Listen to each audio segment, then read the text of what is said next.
T'es-tu déjà retrouvé à désirer quelque chose avec tant d'ardeur que tu en as supplié Dieu pour te rendre compte plus tard que ce n'était pas vraiment ce dont tu avais besoin?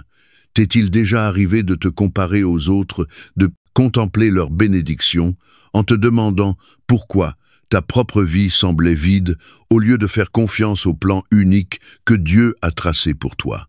Si, oui, alors l'histoire de 1 Samuel n'est pas simplement un récit ancien, d'une nation lointaine. C'est un miroir tendu à l'âme humaine, un écho profond de nos luttes les plus intimes.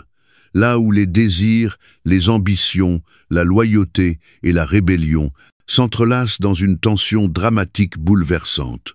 1 Samuel est l'histoire d'un peuple épuisé par sa propre singularité, désireux de rejeter l'identité spéciale que Dieu lui avait donnée pour devenir comme les nations qui l'entouraient. Il ne voulait plus vivre sous le règne invisible du Tout-Puissant. Il voulait un roi visible, un chef de guerre, un homme qu'il pourrait suivre au combat, et ce, malgré les avertissements que ce roi prendrait leurs fils, leurs filles, leurs terres et leurs richesses pour asseoir sa propre puissance. Ce qu'il ne comprenait pas, c'est que le désir qu'il nourrissait allait les entraîner sur un chemin aux conséquences irréversibles. Mais ce récit n'est pas seulement celui d'une nation, c'est aussi celui des individus que Dieu a choisis pour marquer l'histoire. L'histoire commence avec Anne, une femme brisée par la stérilité, moquée et humiliée, mais qui, au lieu de se laisser consumer par l'amertume, choisit la prière. Dans son désespoir, elle fait un vœu. Si Dieu lui accorde un fils, elle le consacrera entièrement à son service. Dieu répond à sa prière. Et de sa détresse naît Samuel, le prophète qui se tiendra à la charnière entre l'époque des juges et l'avènement de la royauté. Samuel grandit dans le temple baigné dans les murmures des rouleaux anciens et la lumière tamisée des lampes sacrées. Mais une nuit, alors que le monde sommeille, une voix l'appelle dans l'obscurité. Pensant qu'il s'agit d'Élie, le grand prêtre, il découvre qu'aucun homme ne parle, c'est Dieu lui-même qui l'appelle. Ce moment marque le début d'une nouvelle ère, bien plus vaste que Samuel ne l'imagine, et c'est lui que Dieu a choisi pour l'inaugurer. Cependant, alors que l'espérance surgit, les ténèbres s'étendent. La corruption a infiltré le cœur même du sanctuaire. Les fils d'Élie, appelés à être des prêtres justes, ne sont que cupidité et perversité, détournant le pouvoir sacré à leur profit. Lorsque l'Israël part en guerre contre les Philistins, il traite l'arche de l'Alliance comme un talisman, croyant que sa seule présence leur garantirait la victoire, oubliant que Dieu ne se laisse pas manipuler pour satisfaire des désirs humains. Le résultat est tragique, Israël subit une lourde défaite, les fils d'Élie périssent, et lorsque ce dernier apprend la nouvelle, il tombe à la renverse et meurt sur le coup. Mais l'histoire ne s'arrête pas là. Les Philistins s'emparent de l'arche de l'Alliance comme trophée de guerre et la placent dans le temple de leur dieu Dagon. Le lendemain, la statue de Dagon est retrouvée brisée devant l'arche-tête et main tranchée, un signe puissant que nulle puissance terrestre ne peut tenir devant le Dieu vivant. Au lieu de se repentir, les Philistins sont frappés de plaies et dans la terreur, ils comprennent qu'ils doivent rendre l'arche à Israël. Malgré ces signes éclatants de la souveraineté divine, Israël n'est toujours pas satisfait. Ils ne veulent plus du règne de Dieu, ils veulent un roi. Et Samuel, autrefois enfant attentif à la voix divine dans la nuit, devenu prophète d'Israël, se tient devant le peuple, les avertissant des conséquences désastreuses du rejet de Dieu comme roi. Mais le peuple refuse d'écouter. Ils ne veulent pas des avertissements, ils veulent un roi. Et dans une prière douloureuse, Samuel se tourne vers Dieu, qui lui répond par des mots glaçants. « Ce n'est pas toi qu'il rejette, c'est moi qu'il rejette. » Ainsi Dieu exauce leur demande non comme une bénédiction, mais comme une leçon qu'il n'oublierait jamais. Un homme est choisi, Saül, premier roi d'Israël, un homme à l'apparence royale, grand imposant l'image même d'un chef. Le peuple jubile persuadé que ce nouveau roi leur apportera sécurité et prospérité. Mais ce qu'ils ignorent, c'est que Saül allait incarner dans sa chair même l'accomplissement tragique des avertissements de Samuel. Commence alors l'une des périodes les plus tumultueuses de l'histoire d'Israël, une histoire où un roi s'élève, pour ensuite tomber dans la disgrâce où un jeune berger se lèvera pour affronter des géants et bouleverser le destin de son peuple, et où la bataille ne se jouera pas seulement sur les champs de guerre, mais au plus profond du cœur des hommes, entre foi et rébellion, patience et ambition, fidélité à Dieu et soif de pouvoir. Es-tu prêt? Car ce qui vient ensuite n'est pas qu'un chapitre d'histoire, c'est un voyage qui pourrait bien transformer ta propre manière de regarder ta vie, tes luttes et ta foi. Avant de commencer, nous vous invitons à cliquer sur « J'aime » et à vous abonner à la chaîne. Ce voyage, c'est celui de la parole de Dieu racontée avec le cœur et la foi. Chaque geste de soutien, aussi simple soit-il, nous encourage profondément et permet à la parole du Seigneur de toucher d'autres cœurs en quête de vérité et d'espérance. Maintenant, embarquons ensemble dans l'histoire spéciale du jour, là où les pages de la Bible prennent vie, avec profondeur et lumière. L'histoire ne débute pas dans la grandeur d'un palais royal, ni sur le champ de bataille d'une guerre éclatante, mais dans le chagrin discret d'une femme dont la douleur est devenue une compagne constante, une femme dont la souffrance, silencieuse, portait le poids de générations entières, et dont le désir arde d'avoir un enfant allait devenir le catalyseur d'une intervention divine capable de bouleverser le cours de l'histoire d'Israël. Avant qu'il n'y ait un prophète pour oindre les rois, avant qu'un guerrier ne terrasse des géants, avant que le destin d'Israël ne passe du régime tribal à la monarchie. Il y avait Anne, une femme au cœur brisé, devenue l'autel sur lequel naîtrait l'un des plus grands dirigeants d'Israël. À une époque où donner naissance n'était pas seulement une bénédiction, mais une attente sociale. La stérilité d'Anne n'était pas qu'un chagrin personnel, elle représentait une honte publique, une accusation muette mais persistante, semblant affirmer qu'elle avait été oubliée de Dieu. Elle était l'épouse bien-aimée d'Elkana, un homme qui l'aimait tendrement, mais dont l'amour ne pouvait ni la protéger de la dure réalité de son infertilité, ni faire taire les moqueries de Pénina, l'autre femme d'Elkana, qui ayant eu plusieurs enfants voyaient en la stérilité d'Anne une occasion de s'élever au-dessus d'elle. Chaque année, lorsque la famille se rendait à Silo pour offrir des sacrifices, la tension entre les deux femmes s'intensifiait. Car tandis que Pénina portait dans ses bras la preuve visible de sa maternité, Anne ne portait que le poids d'un désir si profond qu'il consumait son esprit. À chaque festin, Pénina la provoquait exhibant ses enfants comme des trophées, s'assurant qu'Anne ressente pleinement le vide de sa maternité. Et bien qu'Elkana, dans son amour sincère, cherche à la consoler en lui disant « Pourquoi pleures-tu? Pourquoi es-tu triste? Est-ce que je ne vaux pas mieux pour toi que 10 fils ?» Un Samuel, un 8, ses paroles, bien que pleines de tendresse, révélaient à quel point il ne comprenait pas la profondeur de sa douleur. Mais Anne fit ce que peu aurait eu la force de faire dans une telle situation, elle refusa de laisser sa douleur se transformer en amertume. Plutôt que de retourner son chagrin contre ceux qui la méprisaient, elle transforma sa détresse en une prière qui allait ébranler les cieux. Alors que d'autres festoyaient et célébraient, elle se glissa dans l'intimité du sanctuaire, là où l'air était encore imprégné des prières des générations passées, et dans ce lieu saint, elle laissa son âme se déverser devant le Seigneur. Sans prêtre pour intercéder, sans prophète pour parler en son nom, elle s'adressa directement au Tout-Puissant, non pas avec des mots raffinés, mais avec les gémissements bruts et sincères d'un cœur brisé. Éternel des armées, si tu daignes regarder la misère de ta servante, te souvenir de moi et ne pas m'oublier. Et si tu donnes à ta servante un fils, je le consacrerai à l'Éternel pour tous les jours de sa vie. 1 Samuel 1:11. Ce n'était ni un marchandage, ni une tentative de forcer la main de Dieu, mais une déclaration d'abandon total, un acte de foi absolu, par lequel elle remettait non seulement sa douleur, mais aussi son avenir entre les mains divines. Pourtant même, dans ce moment sacré, l'incompréhension tenta de lui ravir sa dignité. Élie, le grand prêtre depuis longtemps, habitué au rituel vide d'un peuple dont le cœur s'était éloigné de Dieu, aperçut sa silhouette tremblante, ses lèvres, qui bougeaient sans émettre de son, et la prit à tort pour une femme ivre. « Jusque à quand seras-tu dans l'ivresse? Va cuver ton vin. » lui lança-t-il un Samuel 1,14. Et bien que ces paroles auraient pu écraser une âme déjà meurtrie, Anne répondit avec la grâce de celle qui avait appris à souffrir sans se laisser endurcir. « Non, mon Seigneur, je ne suis qu'une femme affligée. Je répandais mon âme devant l'Éternel. » 1 Samuel 1,15.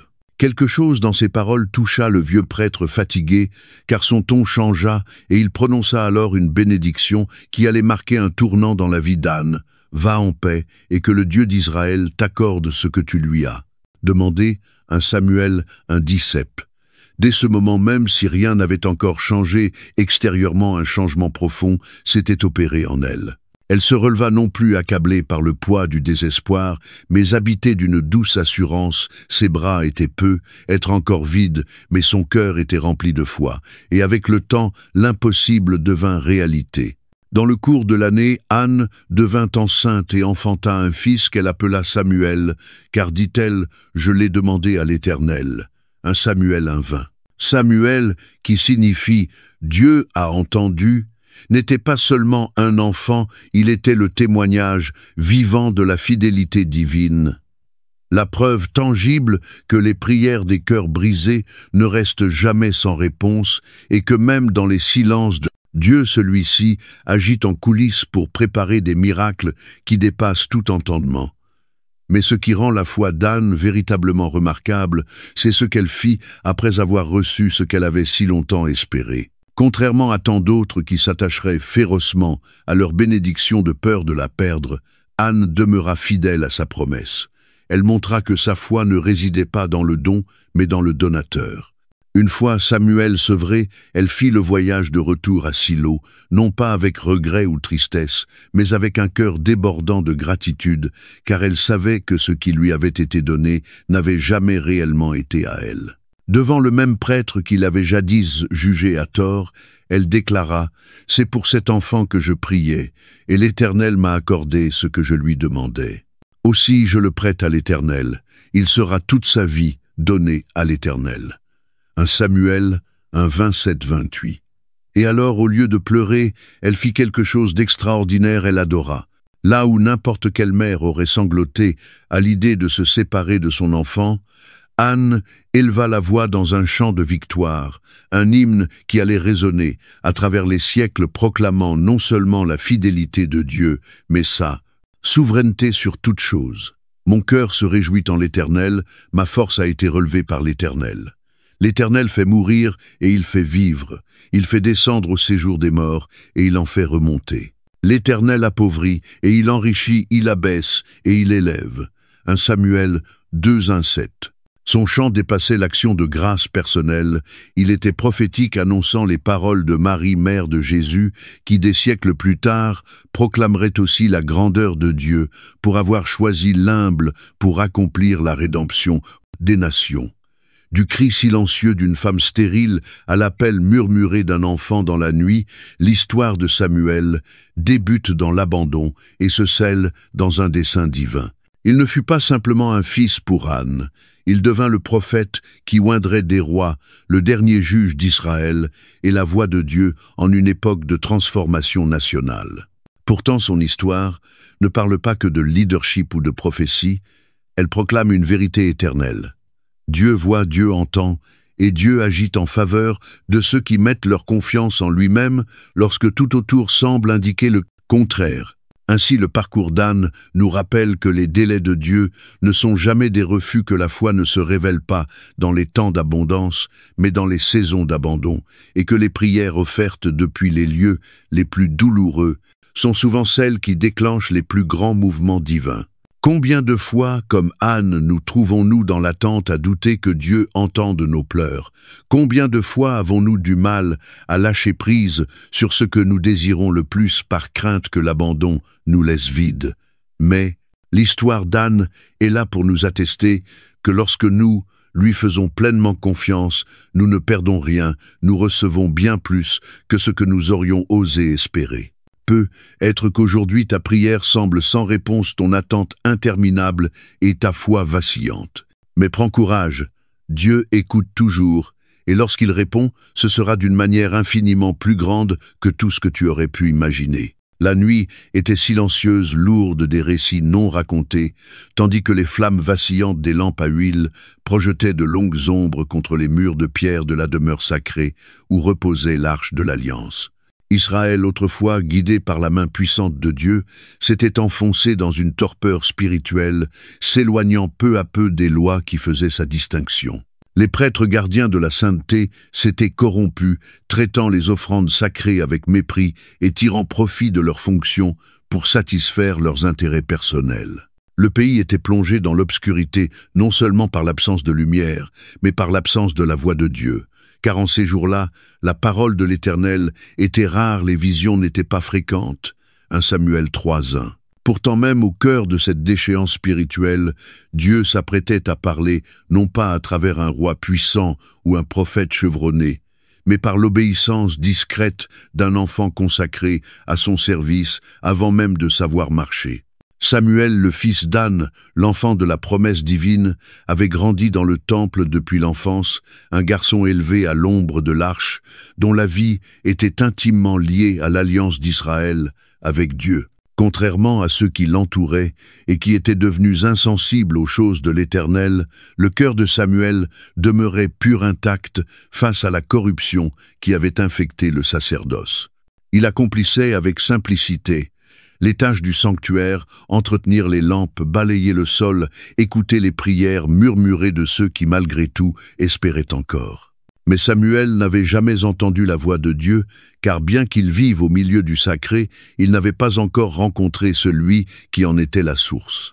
Cette nuit-là, alors que les dernières braises des lampes sacrées jetaient une faible lueur sur le jeune garçon endormi, une voix déchira le silence, appelant son nom dans l'immobilité, Samuel. Réveillé en sursaut, le cœur battant, Samuel crut qu'il s'agissait d'Élie, le grand prêtre, qu'il avait élevé comme un père, et sans hésiter il courut à ses côtés. Mais le vieux prêtre, là de longues années de service et alourdi par les regrets, se contenta de lui dire « Je ne t'ai pas appelé, retourne te coucher » 1 Samuel 3:5. Samuel obéit, retournant à son lit, mais à peine s'était-il assoupi que la voix l'appela de nouveau « Samuel ». Même urgence, même appel irrésistible. Encore une fois, le garçon se leva et courut vers Élie pour recevoir la même réponse. Troublé mais fidèle, il regagna sa couche. Puis pour la troisième fois, la voix l'appela, et Samuel, toujours aussi dévoué, courut encore vers Élie, prêt à exécuter le moindre ordre. Ce fut alors que la lumière se fit dans l'esprit du vieux prêtre, une réalisation qui dut lui glacer le sang, bien que la voix de l'Éternel se soit tue depuis longtemps. En Israël, elle parlait à nouveau, mais non à Élie, ni à ses fils, ni à quelques figures renommées. Elle s'adressait à un enfant. Élie, humilié par le fait que Dieu le contourne pour élever un autre, donna à Samuel une instruction qui allait marquer à jamais son destin. « Retourne te coucher, et s'il t'appelle, tu diras « Parle l'Éternel, car ton serviteur écoute » 1 Samuel 3:9. Samuel obéit, mais cette fois le sommeil ne vint pas facilement. L'air était chargé d'attente, et alors qu'il restait allongé, le cœur battant, la voix revint non lointaine, non incertaine, mais proche intime, comme si la présence de Dieu emplissait la pièce. « Samuel, Samuel ». Cette fois le garçon ne courut pas, il ne vacilla pas. Avec une révérence qui dépassait son âge, il répondit comme Élie le lui avait enseigné, mais avec une sincérité qui lui appartenait pleinement. « Parle, car ton serviteur écoute. » 1 Samuel 3:10. Et en cet instant le ciel toucha la terre, et le silence d'une époque fut rompu. Dieu révéla à Samuel un message que nul enfant ne devrait avoir apporté, une prophétie de jugement contre la maison même qu'il avait élevée. Les péchés des fils d'Élie, Ophni et Phiné étaient montés jusqu'à Dieu comme une puanteur, et l'heure du châtiment avait sonné. Je vais faire en Israël quelque chose qui fera tinter les oreilles de quiconque l'entendra. 1 Samuel 3. Pendant des années, les fils d'Élie avaient perverti leur charge, profané les sacrifices et séduit les femmes venues adorer, et malgré les avertissements répétés, Élie n'avait rien fait pour les arrêter. Bien qu'il déplorât leurs actes, son silence fut une complicité, et désormais plus aucun sacrifice ni holocauste ne pourrait effacer leur faute, car ils n'avaient pas seulement péché contre les hommes. Ils avaient souillé la demeure même du très haut. Imagine le poids de ces paroles sur les épaules d'un jeune garçon qui entendait pour la première fois la voix de Dieu, qui venait à peine d'apprendre à la reconnaître. Comment pourrait-il, simple serviteur du temple, transmettre un tel message à celui qui avait été à la fois son prêtre et son père de cœur? La nuit s'étira, et à l'aube Samuel fit ce que tout enfant ferait, il hésita redoutant de prononcer les paroles qui annonçaient la ruine de la seule famille qu'il ait jamais connue. Mais Élie, conscient de la gravité de l'événement, ne permit pas à Samuel de garder le silence. « Quelle est la parole qu'il t'a dite, ne me cache rien. Que Dieu te traite avec la plus grande sévérité si tu me caches quoi que ce soit de ce qu'il t'a dit. » 1 Samuel 3,17. Alors, avec des lèvres tremblantes mais une obéissance intacte, Samuel parla mot après mot, livrant tout le message, chaque syllabe du jugement divin. Il n'y eut ni colère ni supplication dans la réponse d'Élie, seulement le soupir lourd d'un homme qui connaissait depuis longtemps la vérité, c'est l'Éternel. Qu'il fasse ce qui lui semblera bon. 1 Samuel 3,18. Dès ce jour, la vie de Samuel cessa d'être ordinaire. Le garçon qui balayait le sanctuaire et entretenait les lampes devint la bouche de Dieu, et à mesure qu'il grandissait, son influence grandissait aussi, car l'Éternel était avec lui, et il ne laissa tomber à terre aucune de ses paroles. Samuel 3,19. Contrairement au fils d'Élie qui avait trahi leur appel, Samuel honora le sien, et tout Israël reconnut en lui un authentique prophète du Seigneur. La prophétie ne tarda pas à s'accomplir. Israël entra en guerre contre les Philistins, traitant encore une fois l'arche de l'Alliance comme un simple talisman, persuadé que sa présence garantirait la victoire. Mais Dieu ne se laisse pas manipuler, et comme Samuel l'avait annoncé, le jugement frappa. Israël subit une défaite cuisante, Ophni et Phiné. Périr l'arche fut capturée, et à l'annonce de ces nouvelles, Élie tomba à la renverse, se brisa la nuque, et mourut. Un Samuel 4, 17-18.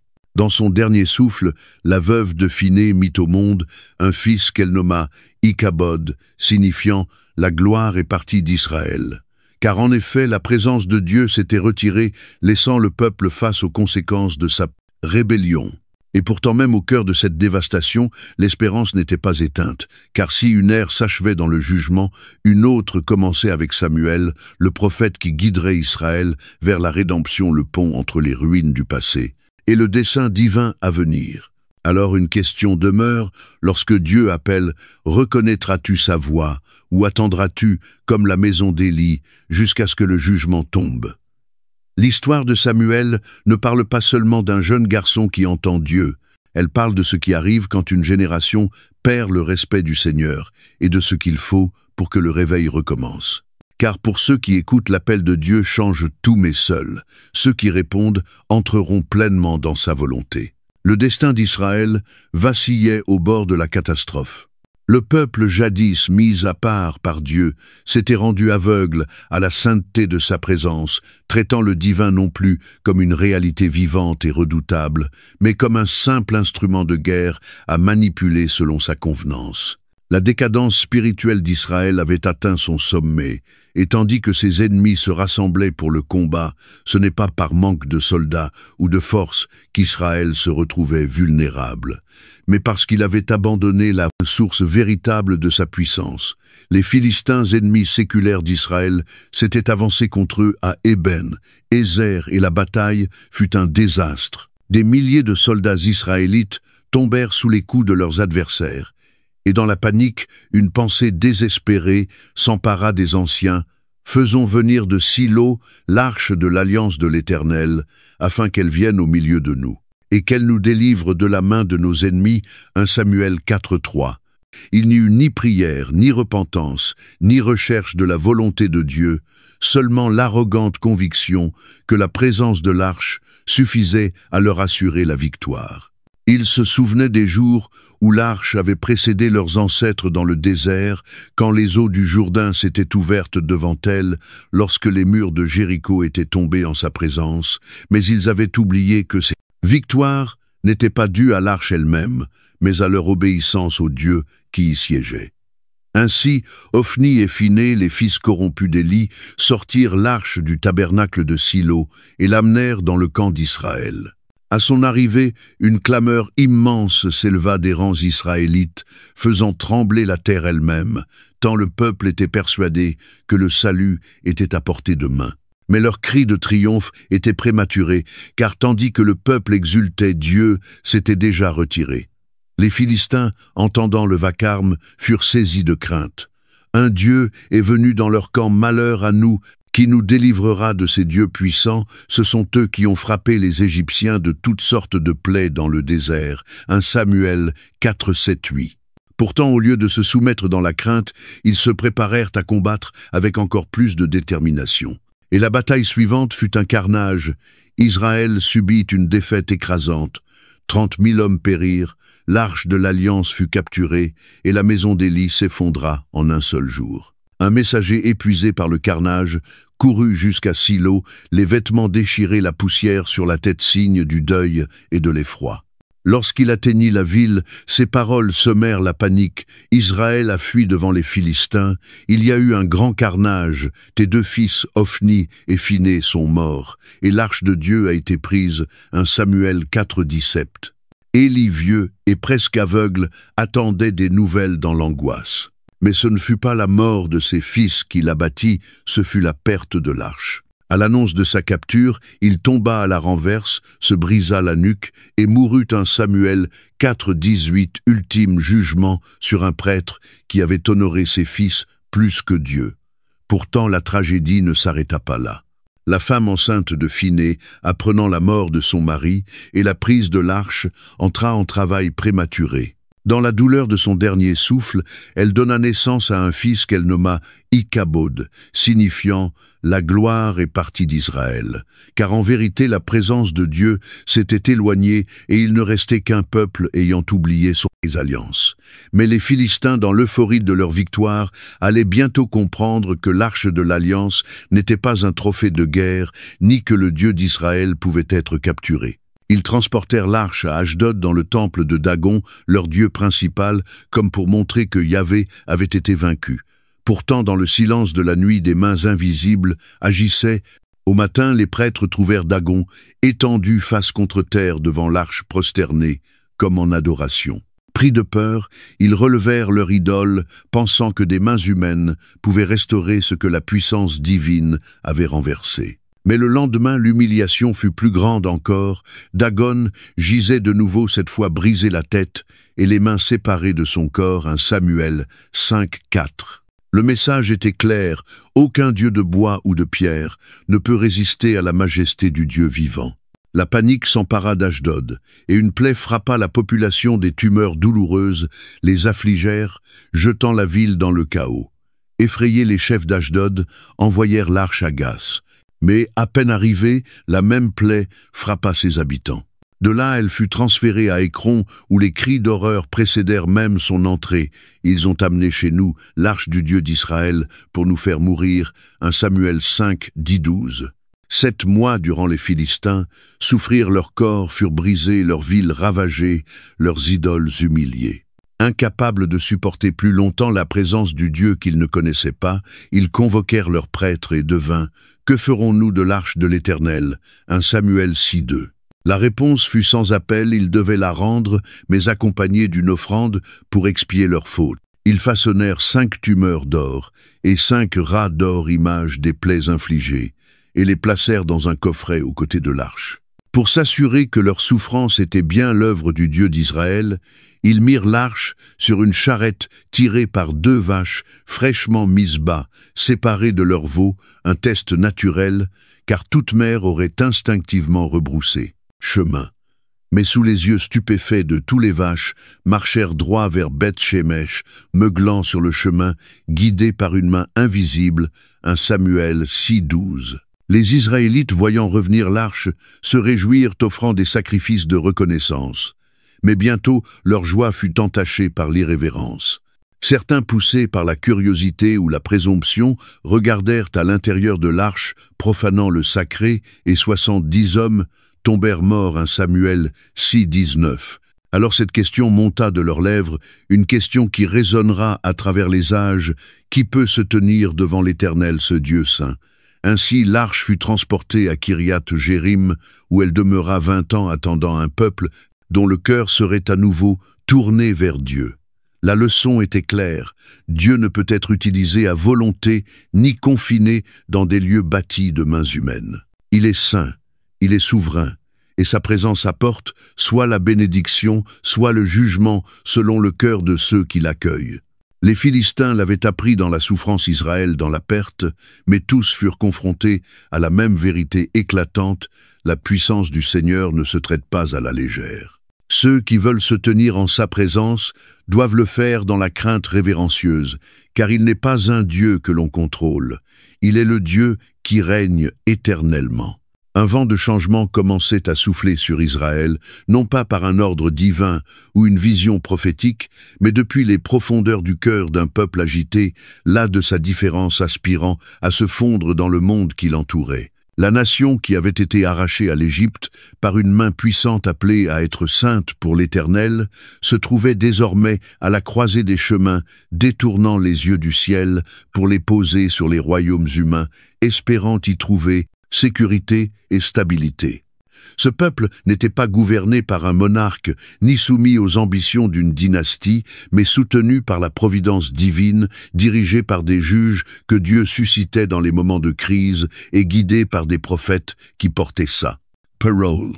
Pourtant, malgré les victoires miraculeuses et les interventions divines, leur foi faiblissait, leur patience s'émoussait, et leur soif de quelque chose de tangible, quelque chose qu'ils pourraient voir et toucher, devint plus forte que leur capacité à s'en remettre à l'invisible.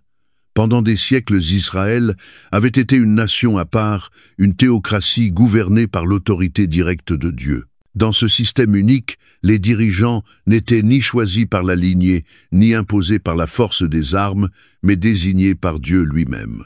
Moïse les avait conduits à travers le désert, Josué les avait établis dans le pays promis, et ensuite des juges s'étaient levés pour les délivrer de leurs oppresseurs. Mais entre chaque délivrance, le peuple retombait dans la rébellion, dans le chaos, dans un cycle sans fin de désobéissance et de souffrance, jusqu'à ce qu'ils reviennent vers Dieu en criant au secours.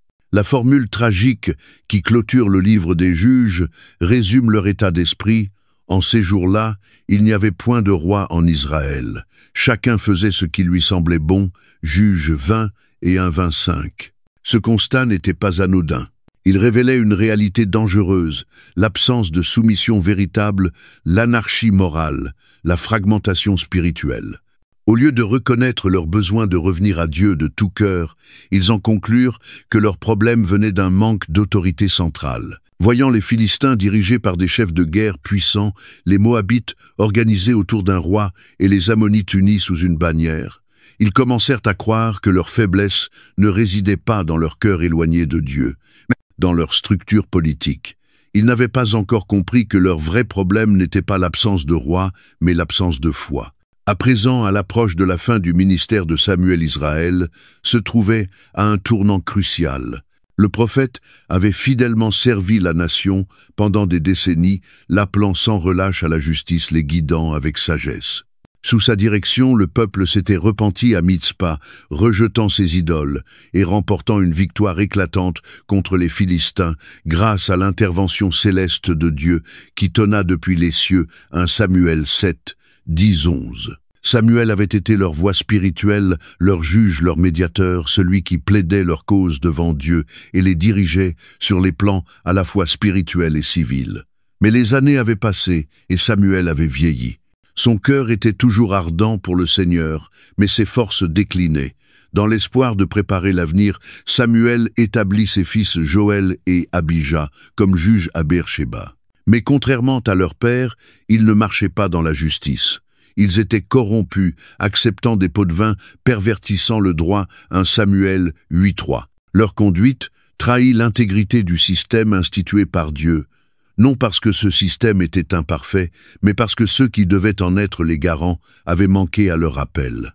Alors ce qui n'était jusque-là qu'un murmure parmi les anciens d'Israël devint un mouvement résolu.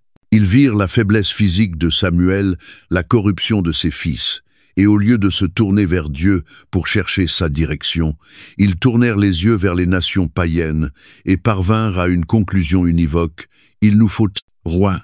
Leur demande n'était pas sans précédent. Dieu, bien des siècles auparavant, avait déjà anticipé ce jour et donné à Moïse des instructions précises sur la manière dont un roi devrait régner si Israël en désirait un. Deutéronome 17, Dabli. Mais l'esprit de leur demande n'était pas empreint de soumission à ce plan divin. Il était chargé de rejet de l'autorité divine, rejet de leur identité particulière, rejet de leur alliance avec Dieu. Les anciens porte-parole de la nation se rendirent à Rama, là où résidait Samuel. Ce fut une rencontre historique, un moment charnière qui allait redéfinir l'avenir du peuple de Dieu. Debout devant le prophète qui les avait conduits depuis l'enfance, ils prononcèrent des paroles lourdes d'impatience et d'ingratitude. « Voici tu es vieux, et tes fils ne marchent pas sur tes traces. Établis donc sur nous un roi pour nous juger, comme en ont toutes les nations. » 1 Samuel 8,5. Ce n'était pas une simple requête, c'était un verdict. Un rejet de la direction divine, une déclaration de mécontentement envers le système même qui avait fait d'eux un peuple à part. Ils ne voulaient plus être différents. Ils voulaient être comme les autres. Ils désiraient un roi pour aller devant eux au combat, pour asseoir leur prestige, pour leur garantir une stabilité qu'ils croyaient désormais introuvable sous la bannière du Dieu invisible. Samuel les écouta et un profond chagrin s'empara de lui. Ce n'était pas pour son propre statut qu'il était peiné, jamais il n'avait recherché le pouvoir, mais parce qu'il comprenait ce que cette demande signifiait réellement. Il détournait leur confiance du Dieu, vivant pour la placer dans un homme. Lui qui avait vu la faillite des ambitions humaines, les ravages causés par le pouvoir sans piété, savait combien le choix du peuple était chargé de périls. Et fidèle à son appel, Samuel ne répondit pas dans l'instant. Il se tourna vers Dieu dans la prière, recherchant sa sagesse, attendant sa parole comme il l'avait toujours fait. La réponse divine vint non dans la colère, mais dans une tristesse profonde. « Écoute la voix du peuple, car ce n'est pas toi qu'il rejette, c'est moi qu'il rejette, afin que je ne règne plus sur eux. » 1 Samuel 8,7. C'était une lamentation divine, une reconnaissance douloureuse que le cœur du peuple suivait encore le même schéma de rébellion, tout comme au jour d'Égypte. Ils avaient oublié que ce n'était pas un roi qui les avait libérés de Pharaon, c'était Dieu. Ce n'était pas un roi qui avait ouvert la mer, rouge nourrit le peuple dans le désert, ou fait tomber les murailles de Jéricho, c'était toujours Dieu. Et pourtant ils détournaient leur foi de celui qui n'avait jamais failli. Dieu leur accorderait leur demande, mais non sans avertissement. Ce qu'ils désiraient tant deviendrait pour eux une source de regret. Samuel, chargé de cette révélation, se prépara à retourner vers les anciens. Il ne leur parlerait pas en juge, mais en prophète. Ce serait un dernier plaidoyer, un ultime avertissement. Un moment suspendu entre l'obéissance et l'ambition. Alors qu'ils s'apprêtaient à leur faire face, l'avenir d'Israël tenait à un fil. Allaient-ils écouter? Ou comme tant d'autres fois, allaient-ils fermer leur cœur à la voix de Dieu, préférant la sécurité illusoire d'un trône humain à l'appel exigeant mais glorieux d'un règne divin? La réponse viendrait bientôt. Mais avant cela, Samuel devait parler, et ses paroles allaient résonner longtemps dans les couloirs de l'histoire, un écho à la fois d'amour blessé et de fidélité inébranlable. Samuel se tenait devant les anciens d'Israël, son regard ferme, mais chargé d'un poids que peu de mots pouvaient porter, son cœur alourdi par une tristesse profonde, presque indicible. Il connaissait ce peuple depuis sa jeunesse, cette nation pour laquelle il avait pleuré, intercédé et prié avec ferveur devant l'Éternel. Et pourtant, alors qu'ils se tenaient là unis dans leur revendication d'avoir un roi, ce que Samuel lisait dans leurs yeux n'était pas la sagesse d'un peuple en quête de direction, mais l'obstination d'hommes déjà convaincus de leur choix. Ils n'étaient pas venus demander, ils étaient venus exiger. Samuel avait consulté le Seigneur, pleinement conscient que cette demande n'était pas un simple changement de régime, mais un rejet fondamental de la souveraineté de Dieu. Et Dieu avait répondu, non par la colère, mais par une résignation empreinte de douleur. Ce n'est pas toi qu'ils rejettent, c'est moi qu'ils rejettent, afin que je ne règne plus sur eux. 1 Samuel 8:7. Ce n'était pas seulement une rébellion contre un prophète, c'était une rébellion contre celui qui les avait fait naître, celui qui les avait choisis parmi les nations, celui qui avait fendu la mer, fait pleuvoir la manne et combattu leurs guerres. Et voilà qu'il désirait échanger son règne divin contre l'autorité fragile d'un homme. Mais dans sa miséricorde, Dieu ne les laisserait pas aller à leur perte sans avertissement. Il leur accorderait un roi, mais pas sans exposer le prix de leur désir, le coût de leur rejet, les conséquences de mettre leur espérance dans la force humaine plutôt que dans la souveraineté divine. Ainsi, Samuel convoqua non seulement les anciens, mais toute l'assemblée d'Israël pour une déclaration solennelle qui résonnerait à travers les générations. L'assemblée était vaste, s'étendant sur les plaines, l'air chargé d'anticipation. Certains s'attendaient à ce que Samuel cède et nomme un roi, d'autres trépignaient d'impatience, mais peu étaient prêts à entendre ce que le prophète s'apprêtait à dire. Élevant les mains, sa voix s'éleva au-dessus de la foule claire et inébranlable, non comme un homme défendant son autorité, mais comme un prophète portant les paroles du Dieu vivant. « Écoutez-moi bien, proclama-t-il, car ce que je vais vous dire ne vient pas de moi mais de l'Éternel. Vous voulez un roi, vous en aurez un. Mais ne vous y trompez pas, il ne régnera pas comme vous l'imaginez. Il ne sera pas le sauveur de vos peurs, ni la réponse à vos attentes. Voici ce que fera le roi que vous réclamez. » Un silence tendu s'abattit. Alors Samuel dépeignit avec la gravité d'un homme inspiré la réalité sombre de la royauté humaine, bien éloignée de l'image idéalisée qu'il s'était construite. « Ce roi, déclara-t-il, prendra vos fils et en fera ses soldats, les attelant à ses chars, les plaçant en avant-garde de ses batailles, non en hommes libres défendant leur terre, mais en serviteurs soumis à sa volonté. » Samuel 8:11, verse 2-by.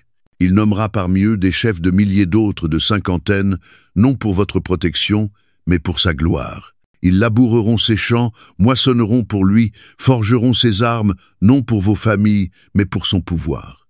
Les visages dans la foule restaient impassibles, mais Samuel percevait leurs pensées. Peu étaient-ils prêts à sacrifier leurs fils pour une sécurité illusoire, à échanger leur liberté contre le prestige d'une monarchie. Mais seraient-ils aussi prêts à céder leurs filles, vos filles aussi, poursuivit-il. Il les prendra pour en faire ses parfumeuses, ses cuisinières, ses boulangères. Elles serviront dans son palais, non pour votre joie, mais pour sa maison. 1 Samuel 8:13. Des murmures se répandirent, des regards se détournèrent. Pourtant Samuel n'avait pas fini. Il connaissait les dangers du pouvoir humain, la convoitise qu'il engendre, la tyrannie qu'il déchaîne. Les meilleurs de vos terres, vos vignes, vos oliveraies, l'héritage que Dieu vous a donné, il les prendra pour les donner à ses officiers. Votre grain, vos troupeaux, votre richesse, il en prendra la dîme non pour l'offrir à Dieu, mais pour enrichir sa cour. Et vous-même, vous deviendrez ses esclaves. 1 Samuel 8:14-17. Ces paroles retombèrent comme un orage pesant. Mais même cela n'était pas le pire. Car viendrait un jour où ce peuple brisé par le règne de son propre choix, écrasé par le fardeau qu'il aurait lui-même, appelé comprendrait enfin sa folie. En ce jour-là, prévint Samuel sa voix tranchante comme un couperet. Vous crierez à cause du roi que vous vous serez choisi. Vous implorerez l'Éternel de vous délivrer des chaînes que vous aurez vous-même forgées. Mais en ce jour-là, l'Éternel ne vous exaucera point. 1 Samuel 8:18. Un silence profond s'installa. Le message avait été transmis sans détour, sans adoucissement. Samuel n'avait pas parlé en homme cherchant à conserver le pouvoir, mais en prophète révélant les conséquences inéluctables d'un rejet du divin. C'était l'instant de se raviser. C'était le moment d'ouvrir les yeux. C'était l'heure de se repentir. Mais aucun cri de repentance ne s'éleva. Au contraire d'une seule voix, le peuple répondit, non avec soumission mais avec défiance. Leurs décisions étaient prises, leur voix tracée. « Non » crièrent-ils. « Il nous faut un roi, ainsi nous serons comme toutes les nations. Notre roi marchera devant nous et combattra nos batailles. » 1 Samuel 8:19-20. Samuel ferma les yeux un instant, non par colère, ni même par frustration, mais par une peine indicible. car ce peuple n'avait pas simplement réclamé un roi, il avait rejeté celui qui avait toujours combattu pour lui. Il plaçait son espoir dans un homme encore inconnu, croyant qu'il pourrait offrir ce que Dieu n'avait pas donné. Il avait oublié la mer Rouge, oublié Jéricho, oublié le tonnerre du ciel à Mitzpah. Il désirait être comme les nations, sans comprendre que c'était précisément ces nations qui vivaient dans les ténèbres, alors qu'eux avaient été le peuple de la lumière. Samuel retourna dans la prière, et Dieu répondit une dernière fois, « Écoute-les, donne-leur un roi », 1 Samuel 8, 22. Alors Samuel renvoya le peuple chez lui. Leur destin était désormais scellé, leur avenir gravé dans l'avertissement qu'ils avaient refusé d'entendre. Un roi viendrait, un trône s'élèverait. Et un jour ils se souviendraient de ce moment non comme d'une victoire, mais comme d'un tournant empreint de regret. Et pourtant même dans leur rejet, Dieu n'en avait pas fini avec eux. Car à travers leur choix, il allait encore écrire son histoire. Du trône qu'ils avaient tant désiré de la lignée royale, qu'ils avaient exigé, naîtrait un jour le roi des rois, le seul qui régnerait avec justice, le seul qui ne mènerait pas à la servitude, mais à la liberté éternelle. Mais pour l'heure, Israël avait fait son choix, et Dieu lui accorderait un roi. La demande avait été formulée, l'avertissement donné, et pourtant Israël resta inflexible dans son choix. Il voulait un roi, et désormais il en aurait un. Bien que le peuple eût rejeté le règne divin de Dieu, celui-ci, dans sa souveraineté, ne l'abandonna pas. Il allait permettre à Israël de suivre le chemin qu'il avait choisi, tissant ses desseins même au cœur de leur rébellion. Ainsi commença la quête du premier roi d'Israël. Samuel le prophète, qui avait si longtemps servi d'intermédiaire entre Dieu et son peuple, reçut alors une nouvelle mission: oindre celui qui siégerait sur le trône qu'Israël désirait avec tant d'ardeur. Mais si le peuple s'attendait à une cérémonie solennelle, à une proclamation céleste, ou à un roi émergeant triomphalement au son des trompettes, il allait être surpris, car l'homme que Dieu avait choisi ignorait encore qu'il avait été mis à part, pour une destinée bien plus grande que sa propre compréhension. Dans le pays de Benjamin vivait un homme nommé Kisom, de richesse et de considération, issu d'une lignée honorable, un Samuel 9:1. Ce n'était ni un prophète, ni un héros de guerre, mais parmi ses fils se trouvait Saül, un homme à l'allure impressionnante, plus grand que tous les autres, dont la prestance commandait le respect, un Samuel 9:2. Si l'apparence suffisait à définir un roi, alors Saül semblait être le candidat parfait, fort noble et charismatique, l'image même du souverain que le peuple s'imaginait pour conduire ses batailles. Mais la voie de Saül vers la royauté ne débuta ni dans un palais, ni sur un champ de bataille, mais par une simple mission domestique, la recherche d'ânes égarés. Les ânesses de Kis s'étaient échappées, et comme tout fils obéissant, Saül partit avec un serviteur pour les retrouver, ignorant que ce voyage était orchestré par la main de Dieu. Pendant plusieurs jours, ils parcoururent des régions entières sans succès. Épuisé, Saül proposa d'abandonner la quête et de rentrer de peur que son père ne commence à s'inquiéter pour lui. Mais le serviteur, pressentant peu être quelque chose de plus grand, suggéra un détour, aller consulter le prophète de Dieu, l'homme que l'on appelait le voyant, celui dont la réputation de vérité divine précédait chacun de ses pas. Sans autre perspective, ils se dirigèrent vers la ville où résidait Samuel. Saül cherchait des ânesses, mais ce qu'il allait trouver, c'était sa destinée. La veille de l'arrivée de Saül, le Seigneur avait parlé à Samuel. « Demain à cette heure-ci, je t'enverrai un homme du pays de Benjamin. Tu l'oindras pour chef sur mon peuple Israël. Il le délivrera de la main des Philistins. J'ai vu mon peuple car son cri est monté jusqu'à moi. » 1 Samuel 9:16.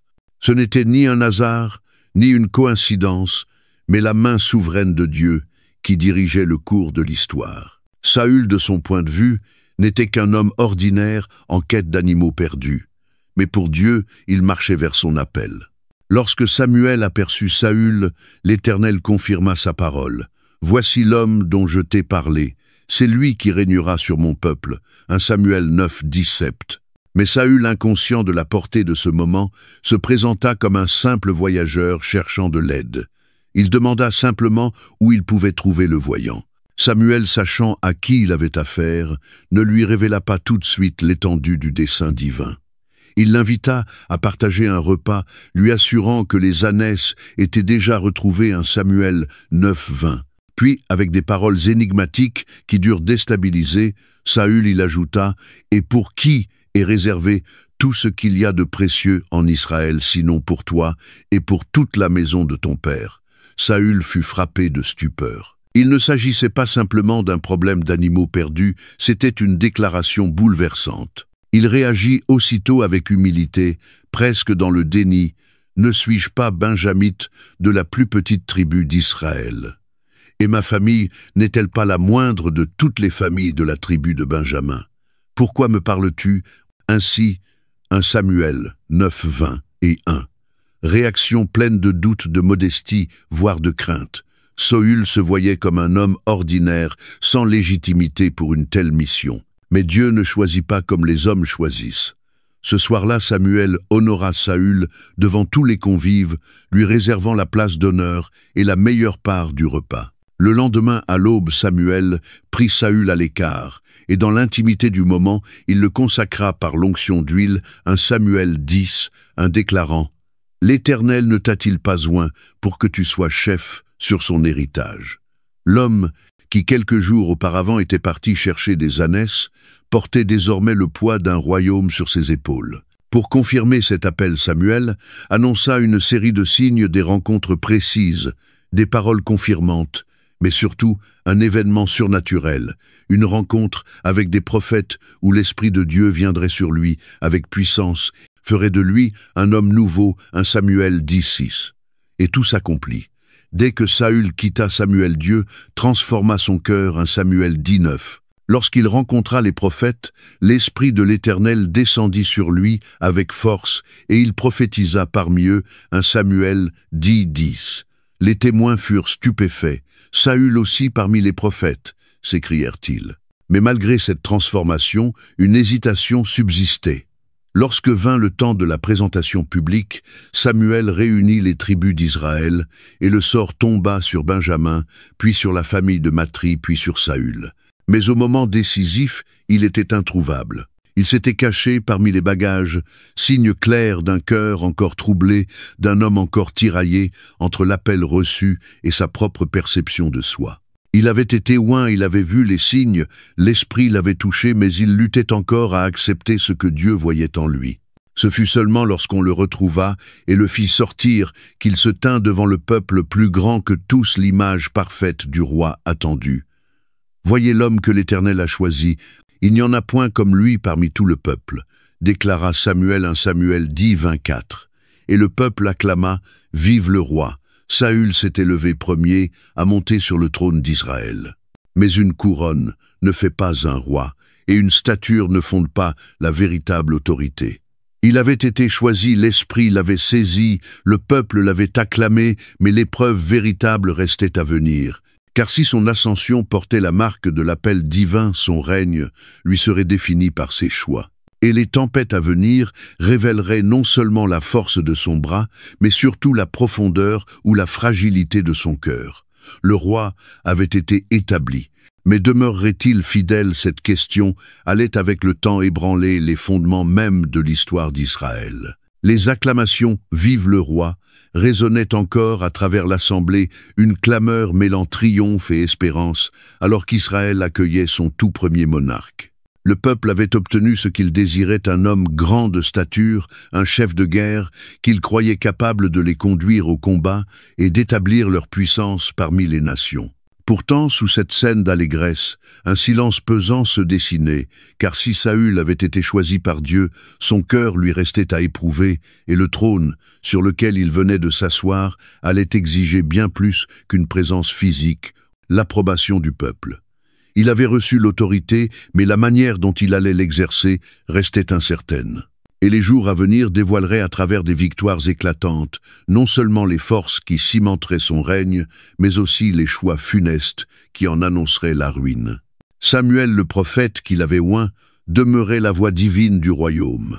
Bien qu'il eût obéi à l'ordre de Dieu, en établissant un roi, son cœur restait troublé. Le rejet du règne de Dieu par Israël pesait sur lui comme une plaie encore vive, et il savait que cette royauté permise mais non bénie dans son essence porterait des fruits que le peuple n'avait pas anticipés.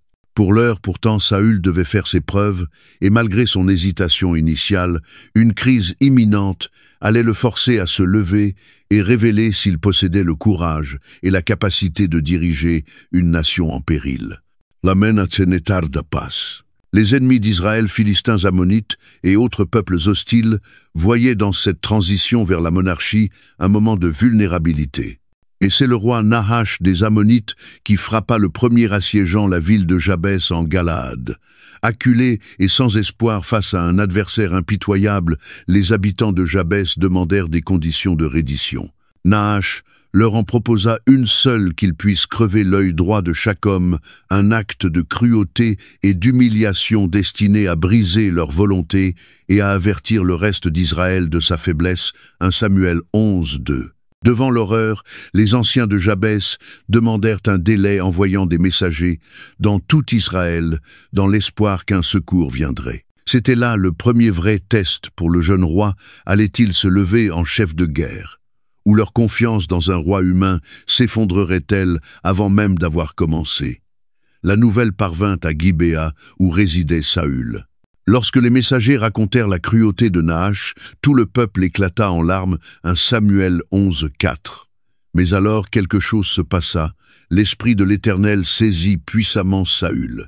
Ce n'était ni la peur ni l'orgueil, mais une colère sainte, une fougue divine qui l'envahit, le transformant d'un homme hésitant en un dirigeant inspiré, prêt à défendre son peuple. 1 Samuel 11:6. Il rassembla le peuple en envoyant un appel radical. Il prit une paire de bœufs, les découpa en morceaux et les envoya aux 12 tribus avec ce message: « Quiconque ne suivra pas Saül et Samuel au combat subira le même sort. » 1 Samuel 11:7. L'appel ne pouvait être ignoré. Une armée de 330 hommes se forma prête à livrer bataille. Avant l'aube, sous le couvert de la nuit, Saül lança une attaque éclatée contre le camp ammonite. La bataille fut brève et décisive, l'armée ennemie fut dispersée, et il ne resta pas 2 soldats réunis. 1 Samuel 11:11. Ce fut une victoire fulgurante, non seulement pour Saül, mais pour toute la nation. Israël venait de découvrir que son roi pouvait véritablement les conduire à la victoire. Ce triomphe fit taire les sceptiques, ceux qui au moment de son élection s'étaient moqués de lui ou avaient douté de sa légitimité. Le peuple, dans l'euphorie, demanda à Samuel que l'on mette à mort les opposants au roi. Mais Saül, dans un moment de grandeur morale, refusa. « Personne ne sera mis à mort aujourd'hui, car c'est l'Éternel qui a délivré Israël. » 1 Samuel 11:13. Une réponse noble, pleine de sagesse, montrant qu'il reconnaissait que la victoire ne venait pas de lui, mais de Dieu. Pour affermir son règne, Samuel convoqua le peuple à Gilgal, où Saül fut solennellement confirmé comme roi devant l'Éternel. Des sacrifices furent offerts, le peuple célébra dans la joie, croyant entrer dans une ère de paix et de stabilité. 1 Samuel 11:15. Mais même au cœur de la fête, une ombre subsistait. Samuel savait que ce que le peuple avait obtenu n'était pas nécessairement ce dont il avait besoin. L'avenir révélerait si Saül resterait un roi fidèle à Dieu, ou s'il deviendrait, comme tant d'autres après lui, un homme que le pouvoir détourne. Les débuts du règne de Saül furent prometteurs, l'onction divine était visible, la victoire assurée, l'unité du peuple retrouvée. Et pourtant le vrai test d'un roi n'est pas celui des batailles gagnées, mais celui de l'obéissance dans le secret. Allait-il continuer à chercher la volonté de Dieu, à suivre les directives du prophète? C'est là que les premières fissures apparurent. Le plus grand triomphe de Saül allait précéder sa première chute. Subtil d'abord, cette faille allait devenir un motif récurrent, une faiblesse latente qui finirait par le consumer. Car s'il avait commencé en reconnaissant que Dieu était sa force, il deviendrait avec le temps un roi qui se reposerait sur lui-même, un homme que la peur, l'impatience et l'orgueil guideraient plus que la foi et la soumission.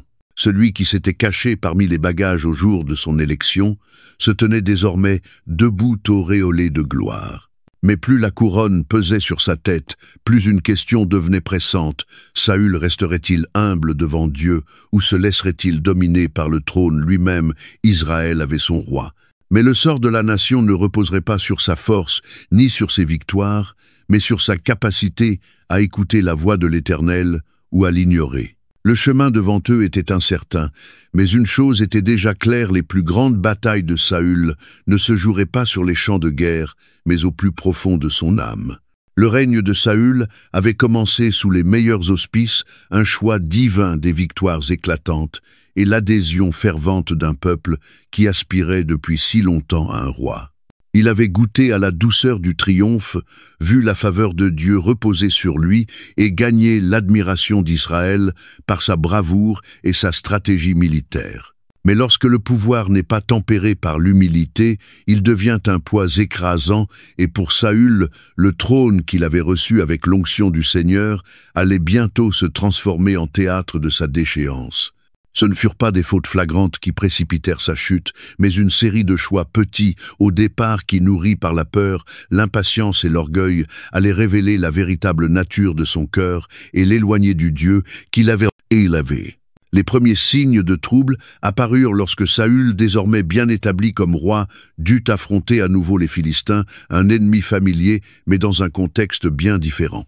L'armée ennemie s'était massée à Michmash, innombrable, semblable au sable de la mer, 1 Samuel 13:5. En voyant cette puissance écrasante, les Israélites perdirent courage.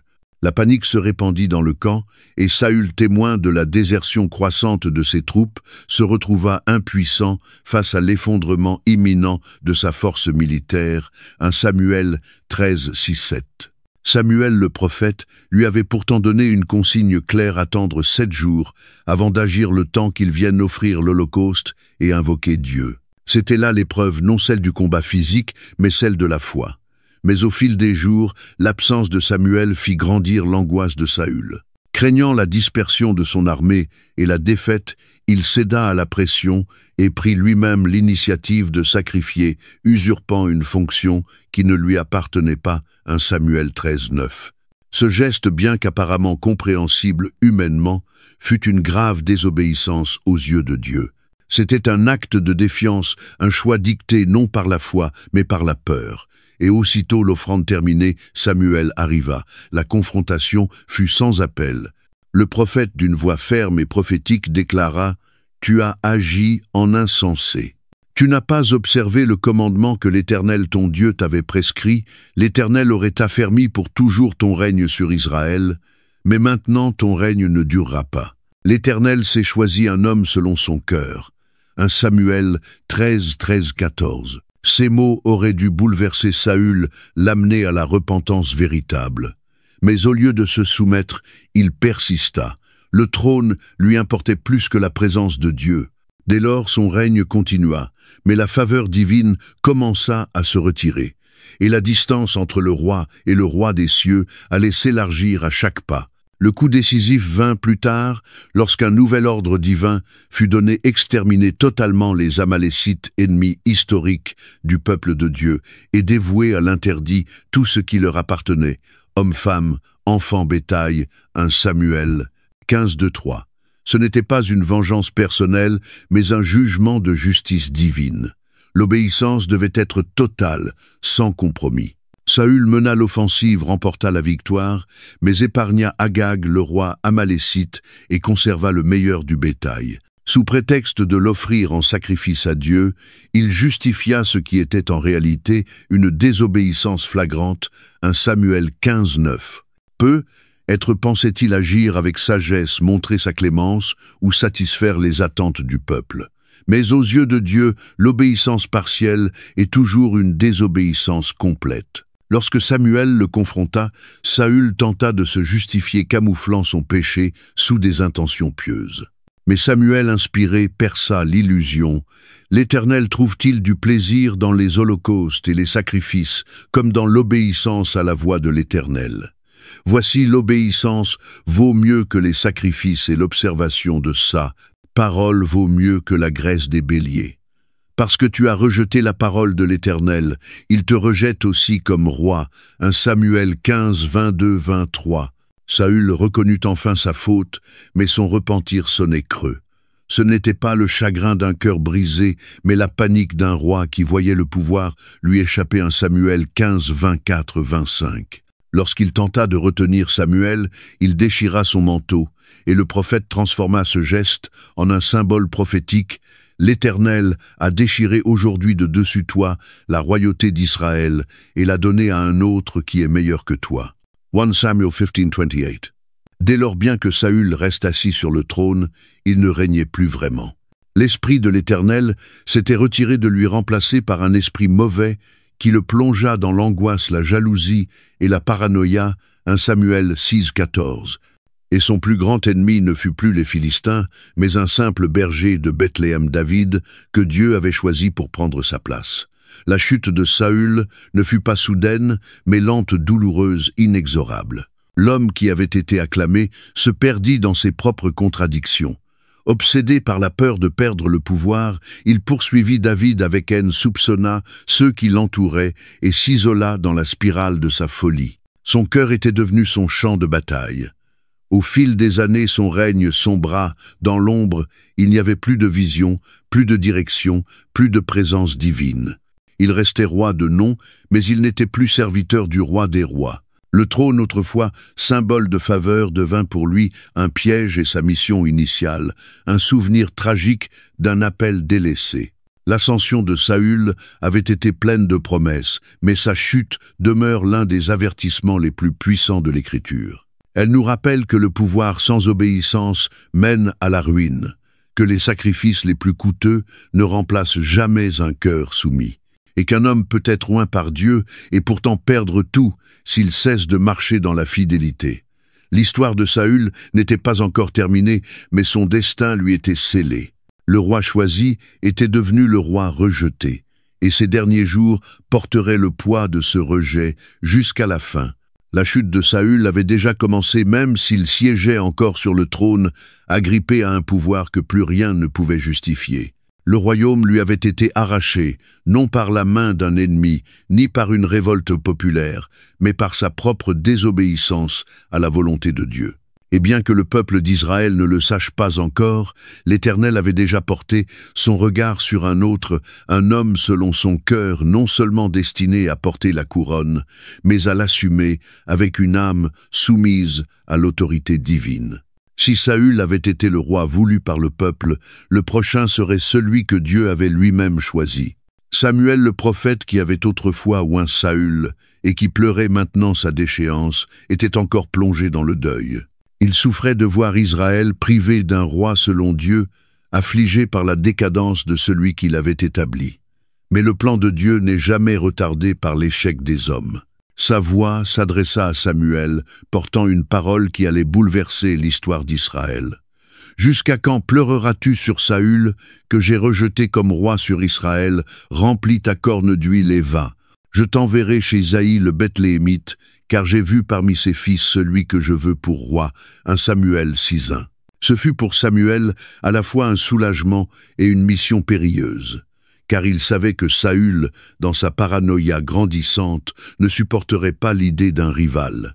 Oindre un autre roi pendant que le trône était encore occupé, c'était s'exposer à la colère d'un homme prêt à tout pour conserver sa couronne. Mais Samuel obéit, faisant confiance au dessein de Dieu. Sous couvert d'un sacrifice, il se rendit à Bethléem, où les anciens de la ville l'accueillirent avec crainte, redoutant que sa venue ne soit un signe de jugement. Samuel les rassura et invita Isaïe et ses fils à se joindre à l'offrande, car parmi eux se trouvait celui que l'Éternel avait choisi.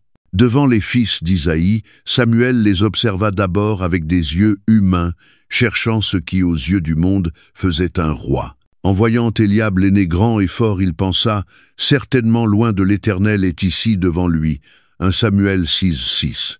Mais le Seigneur, en ce moment précis, renversa les critères humains et établit une vérité éternelle sur la nature du choix divin. Ne considère ni son apparence, ni sa taille, car je l'ai rejeté. L'homme regarde à l'apparence, mais l'Éternel regarde au cœur. 1 Samuel 6:7. Une parole qui allait traverser les siècles. Dieu ne choisit pas selon la force, la stature ou les capacités visibles, mais selon l'état du cœur. Un à un, les fils d'Isaïe défilèrent, et tous furent écartés. Samuel, troublé, demanda alors, « Sont cela tous tes fils ?»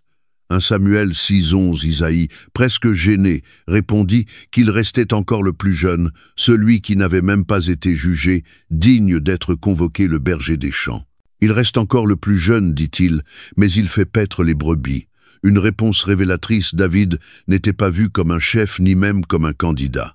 Il était ignoré, relégué à l'arrière-plan. Mais Dieu, lui, ne l'avait pas oublié. « Envoie-le chercher, car nous ne nous mettrons pas à table avant qu'il ne soit venu. » Le moment de l'onction, l'appel de l'improbable David, arriva des pâturages imprégnés de l'odeur des collines et des brebis, les mains rugueuses, le vêtement simple, le regard clair. Il était jeune, mais dans la solitude des champs, il avait appris à connaître l'Éternel, à chanter ses louanges, à affronter les bêtes sauvages, à guider les faibles avec fermeté et tendresse. Et alors qu'il se tenait devant Samuel, Dieu parla sans ambiguïté, « Lève-toi, oins-le, car c'est lui. » 1 Samuel 6:12.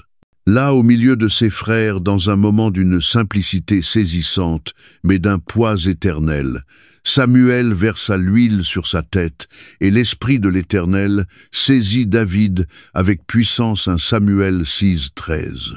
Mais contrairement à Saül, David ne reçut ni trône, ni couronne, ni déclaration publique. Il fut oint, puis renvoyé garder les brebis. Élu, mais encore inconnu. Choisi, mais non encore révélé.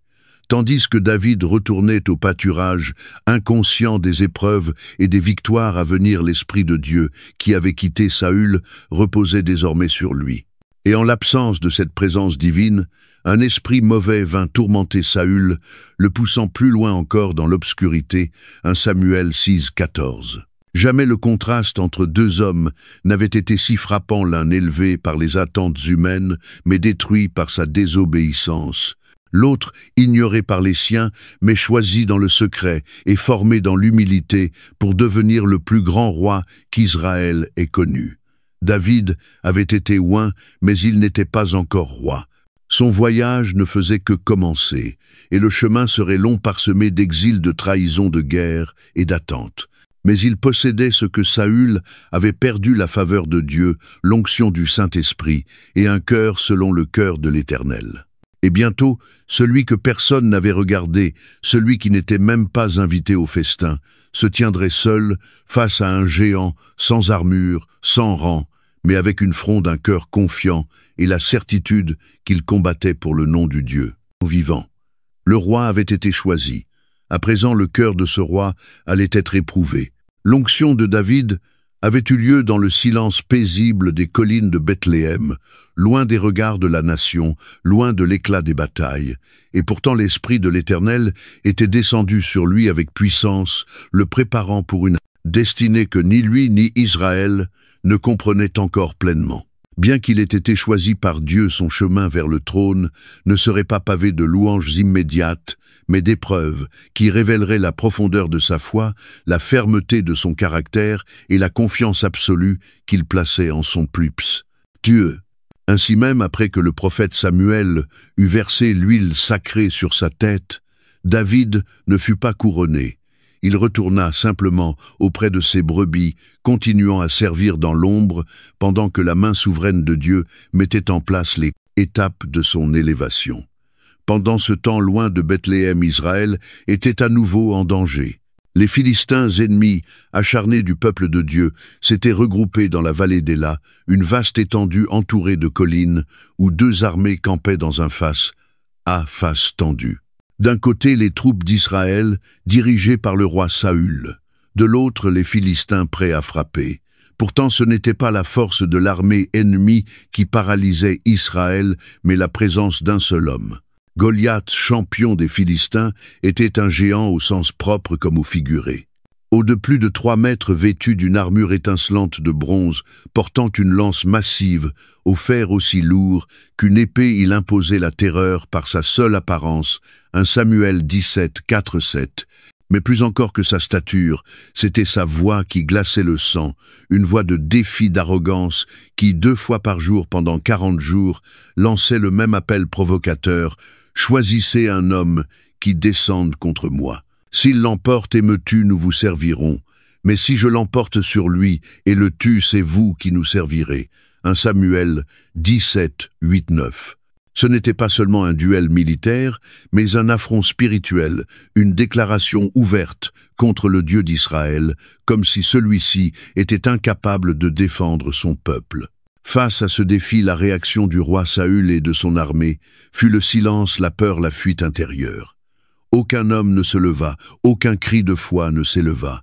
Même Saül, l'ancien oint de Dieu, resta figé, incapable de répondre, car son cœur s'était éloigné depuis longtemps de la source de sa force. C'est dans ce climat de peur que David arriva au camp, non comme un guerrier, mais comme un simple messager porteur de provisions pour ses frères. Il n'était pas venu chercher la gloire, encore moins la guerre.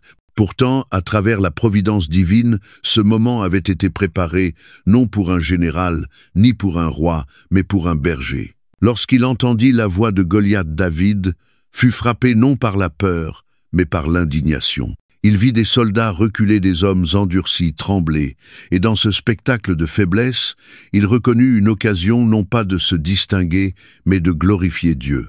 Qui est donc ce Philistin incirconcis pour insulter l'armée du Dieu vivant? S'écria-t-il, 1 Samuel 17, 26. Ces paroles pleines de foi et non d'orgueil se répandirent rapidement jusqu'aux oreilles de Saül, qui fit venir le jeune homme. Devant lui, le roi vit un adolescent sans armure, sans expérience, sans apparat. Mais David portait en lui un témoignage que nul autre n'avait. Il avait déjà vu la fidélité de Dieu à l'œuvre. Ton serviteur gardait les brebis de son père. Un lion ou un ours enlevait une brebis, je courais, je l'abattais. Le Dieu qui m'a délivré de leurs griffes me délivrera de ce Philistin. 1 Samuel 17, 34-37. Contre toute logique humaine, Saül le laissa partir. Il lui offrit son armure, mais elle était trop lourde, trop étrangère à celui qui n'avait jamais combattu selon les normes des hommes. David choisit ce qu'il connaissait, sa fronde et 5 pierres lisses. Non pas des armes de puissance, mais des instruments entre les mains d'un cœur rempli de foi. Lorsque Goliath le vit, il se moqua. Il ne vit en David qu'un enfant sans épée, sans armée, sans menace. « Suis-je un chien que tu viennes contre moi avec des bâtons ?» hurla-t-il, maudissant David au nom de ses dieux. 1 Samuel 17, 43. Mais David ne broncha pas, il ne recula pas. Sa réponse fut celle d'un homme qui savait que le combat n'était pas à lui. « Tu viens contre moi avec l'épée, la lance et le javelot. Moi je viens contre toi au nom de l'Éternel des armées. Aujourd'hui l'Éternel te livrera entre mes mains, et toute la terre saura qu'il y a un Dieu en Israël. » 1 Samuel 17, 45-46. Et tandis que Goliath s'avançait pour l'attaquer, David courut à sa rencontre, sans peur, sans hésitation.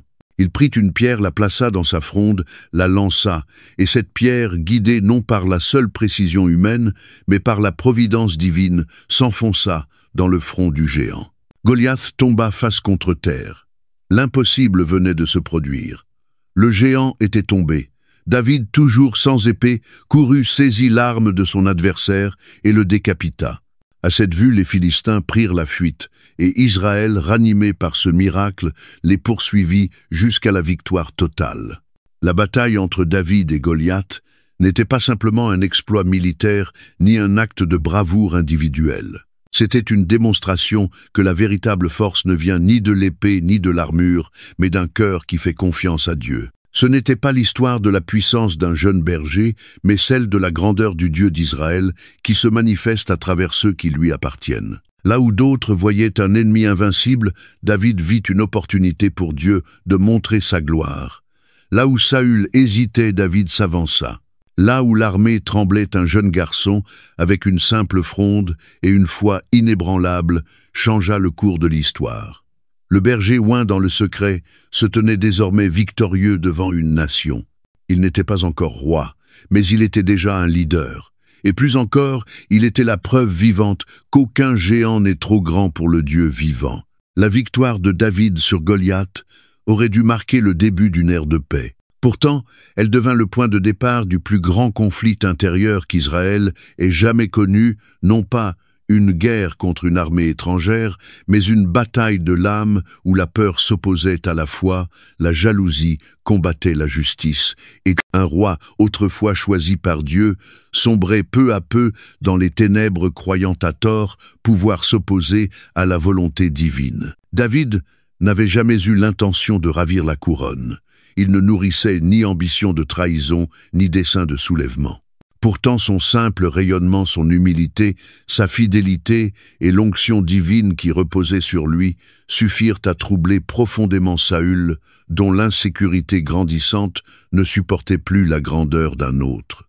Saül, qui avait été l'espoir d'Israël, avait amorcé sa chute bien avant l'arrivée de David. L'Esprit de l'Éternel, qu'il avait un jour revêtu de puissance, s'était retiré à cause de sa désobéissance, et un esprit mauvais vint ronger peu à peu sa raison, alimentant sa paranoïa, sa méfiance, son isolement. 1 Samuel 6, 14.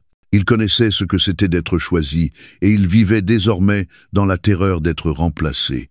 Lorsque le peuple dans sa joie célébra David en chantant « Saül a frappé ses 1000 et David ses 10 000 », 1 Samuel 18, 7, ce qui devait être un chant de victoire, se transforma dans le cœur du roi en une blessure mortelle. Il n'y entendit pas de louange, mais une menace, celle que sa gloire était éclipsée, que son règne touchait à sa fin. Dès lors, bien que David ne fit rien pour usurper le trône, pas un mot, pas un geste de rébellion, Saül le vit comme un danger. Il chercha d'abord à dissimuler sa jalousie derrière des gestes de faveur. Il donna à David des responsabilités, le plaça à la tête de ses hommes, l'envoya au combat. Mais chaque mission accomplie ne fit que renforcer la réputation de David. Plus Saül tentait de l'éprouver, plus David brillait. Et plus David brillait, plus Saül sombrait. La première attaque ouverte survint dans le palais, même là où David, jouant de la harpe, apaisait autrefois l'esprit tourmenté du roi. Saisi d'une impulsion meurtrière, Saül lança sa lance pour le transpercer contre le mur, 1 Samuel 18, 11. David échappa de justesse. Mais loin de s'arrêter là, Saül élabora un plan plus rusé, faire tuer David au combat. Il lui promit sa fille Mérab en mariage, espérant que David mourrait en accomplissant de nouveaux exploits. Mais au dernier moment, il la donna à un autre, 1 Samuel 18, 19. Malgré ce mépris, David ne se rebella pas. Il ne chercha ni vengeance, ni querelle. Et cette humilité, au lieu d'apaiser Saül, ne fit qu'attiser sa colère. Le roi tenta alors une nouvelle stratégie, lui offrir sa fille cadette Michal, qui aimait David, et exigeait en échange une dot périlleuse sans prépuce de Philistins, 1 Samuel 18, 25. Espérant que David tomberait au combat, il fut encore une fois surpris. David revint avec 200. L'échec était total.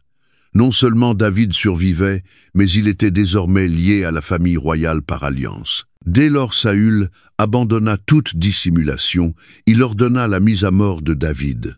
Mais Jonathan, son propre fils lié à David, par une amitié profonde et une foi commune intercéda. Il rappela à son père que David ne lui avait fait aucun mal, bien au contraire 1 Samuel 19, 4, 5. Saül sembla écouter, jura de ne pas le tuer. Mais cette promesse ne dura qu'un temps.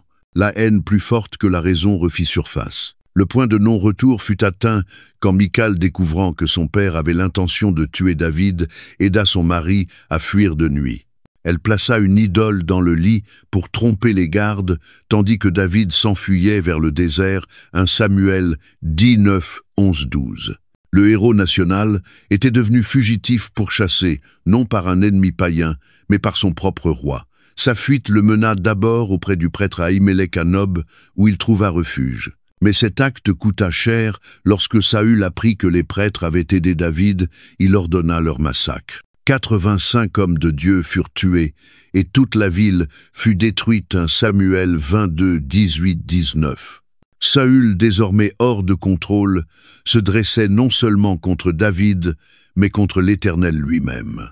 David, quant à lui, se retira dans les régions désertiques, et autour de lui se rassemblèrent des hommes rejetés, opprimés, brisés, des exclus, qui trouvèrent en lui un chef digne d'être suivi. 1 Samuel 22:2.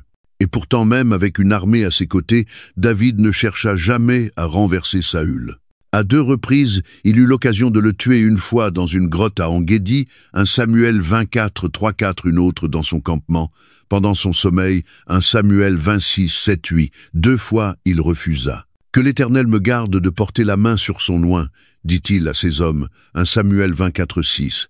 David attendait l'heure de Dieu, pas celle des hommes. Il choisit la justice au lieu de la vengeance, la patience, plutôt que l'impatience, l'obéissance à Dieu, plutôt que l'ascension par la force. Pendant ce temps, Saül poursuivait sa descente. Chaque acte de haine, chaque trahison, chaque attaque contre les innocents ne faisait que hâter l'accomplissement du jugement divin. Son règne s'effondrait. Son cœur livré à lui-même était déjà vaincu. La poursuite n'était pas terminée, mais l'issue ne faisait plus de doute. Saül avait choisi le chemin de la destruction. David lui était en train d'être affiné par le feu, non dans la gloire d'un palais, mais dans les douleurs de l'exil, les prières dans les grottes, la fidélité dans l'injustice. Le roi déchu refusait de lâcher son trône, mais Dieu lui préparait un roi selon son cœur. Et bientôt ce roi poursuivi ne fuirait plus, car l'homme que l'on rejetait devenait pas à pas celui que Dieu allait établir. Le conflit tragique entre Saül et David dépasse le cadre d'un simple récit historique sur la chute d'un roi et la persévérance d'un fugitif. Il est un miroir de la condition humaine, une révélation des contrastes profonds entre ceux qui s'appuient sur leur propre force et ceux qui se confient pleinement en Dieu. Cette histoire n'est pas seulement celle d'un roi jaloux ou d'un jeune homme traqué, elle est celle d'une bataille intérieure que chaque cœur humain connaît, celle entre l'orgueil et l'humilité, entre l'ambition personnelle et la soumission au dessein divin. La chute de Saül n'a pas été soudaine. Elle fut lente, insidieuse, nourrie par son incapacité à accepter que la faveur de Dieu s'était retirée. Ce qui avait commencé comme une simple insécurité s'est transformé en jalousie, puis en paranoïa, jusqu'à consommer entièrement son cœur. Il aurait pu se repentir, rechercher la miséricorde de Dieu, reconnaître que son temps s'achevait. Mais il a choisi de s'accrocher au trône, de résister à l'inévitable, et ce refus de lâcher prise l'a conduit à l'aveuglement, puis à la folie. Son combat contre David n'était en réalité qu'un combat contre Dieu, car David n'était pas son ennemi, c'était son propre péché. La jalousie, lorsqu'elle n'est pas maîtrisée, ne reste jamais un simple trouble intérieur. Elle empoisonne les relations, corrompt le jugement et altère la perception de la réalité. Saül était prêt à tout perdre, même à massacrer les prêtres de l'Éternel, pour tenter de préserver son pouvoir et éliminer David, un homme qui pourtant lui était loyal. Ainsi se manifeste la jalousie non confrontée, elle détruit l'innocent ravage, l'entourage consume celui qui l'abrite. Ce récit nous pousse à sonder nos propres cœurs. La jalousie a-t-elle pris racine en nous? Regardons-nous les bénédictions des autres comme une menace, au lieu de célébrer la fidélité de Dieu? Dans leur vie sommes-nous tentés de mesurer notre valeur par comparaison au lieu de nous reposer dans le plan unique que Dieu a pour chacun de nous? Si elle n'est pas confessée, la jalousie ne reste pas passive, elle agit, elle parle, elle détruit. La vraie sécurité ne vient pas de notre position face aux autres, mais de notre confiance dans les desseins du Seigneur pour notre propre vie. David, de son côté, avait été oint par Dieu. Mais au lieu d'être conduit immédiatement au trône, il fut projeté dans un long exil, trahi, pourchassé, rejeté. Il avait servi Saül avec honneur, il n'avait jamais cherché à prendre sa place. Et pourtant, il fut traité comme un ennemi. Il aurait eu 1000 raisons de se plaindre, de douter, de se décourager. Mais il choisit la foi, il choisit l'attente, il choisit la justice. Son parcours nous enseigne que l'appel de Dieu n'est pas toujours suivi d'une réalisation immédiate. Parfois, avant que les promesses se concrétisent, il faut traverser le désert. Et ce désert n'est pas une erreur, c'est un lieu de formation. Dieu ne faisait pas qu'éloigner David du trône de Saül, il préparait son cœur à occuper le sien. Le roi qui régnerait un jour devait d'abord apprendre à dépendre, à attendre, à obéir. Pour ceux qui vivent un temps d'attente, qui sentent que les promesses de Dieu semblent différer, la vie de David est un rappel précieux. Le désert ne signifie pas l'abandon. Il peut être le creuset où Dieu façonne le cœur, purifie, les intentions fortifient la foi. Et lorsque l'heure de l'accomplissement viendra, ce ne sera pas un trône pris par la force, mais un royaume reçu dans l'humilité. Le contraste entre David et Saül est éclatant. L'un cherchait désespérément à conserver un pouvoir qu'il avait déjà perdu. L'autre refusait de saisir de ses propres mains ce que Dieu lui avait promis. David avait 2 fois l'occasion de tuer Saül. 2 fois, il choisit de ne pas le faire, non par faiblesse, mais par crainte respectueuse de Dieu. Que l'Éternel me garde de porter la main sur son oint. 1 Samuel 24:6. C'est là la marque d'une vraie maturité spirituelle. Ne pas prendre de raccourcis, ne pas imposer sa volonté, mais faire confiance à Dieu pour accomplir ses promesses à sa manière, en son temps.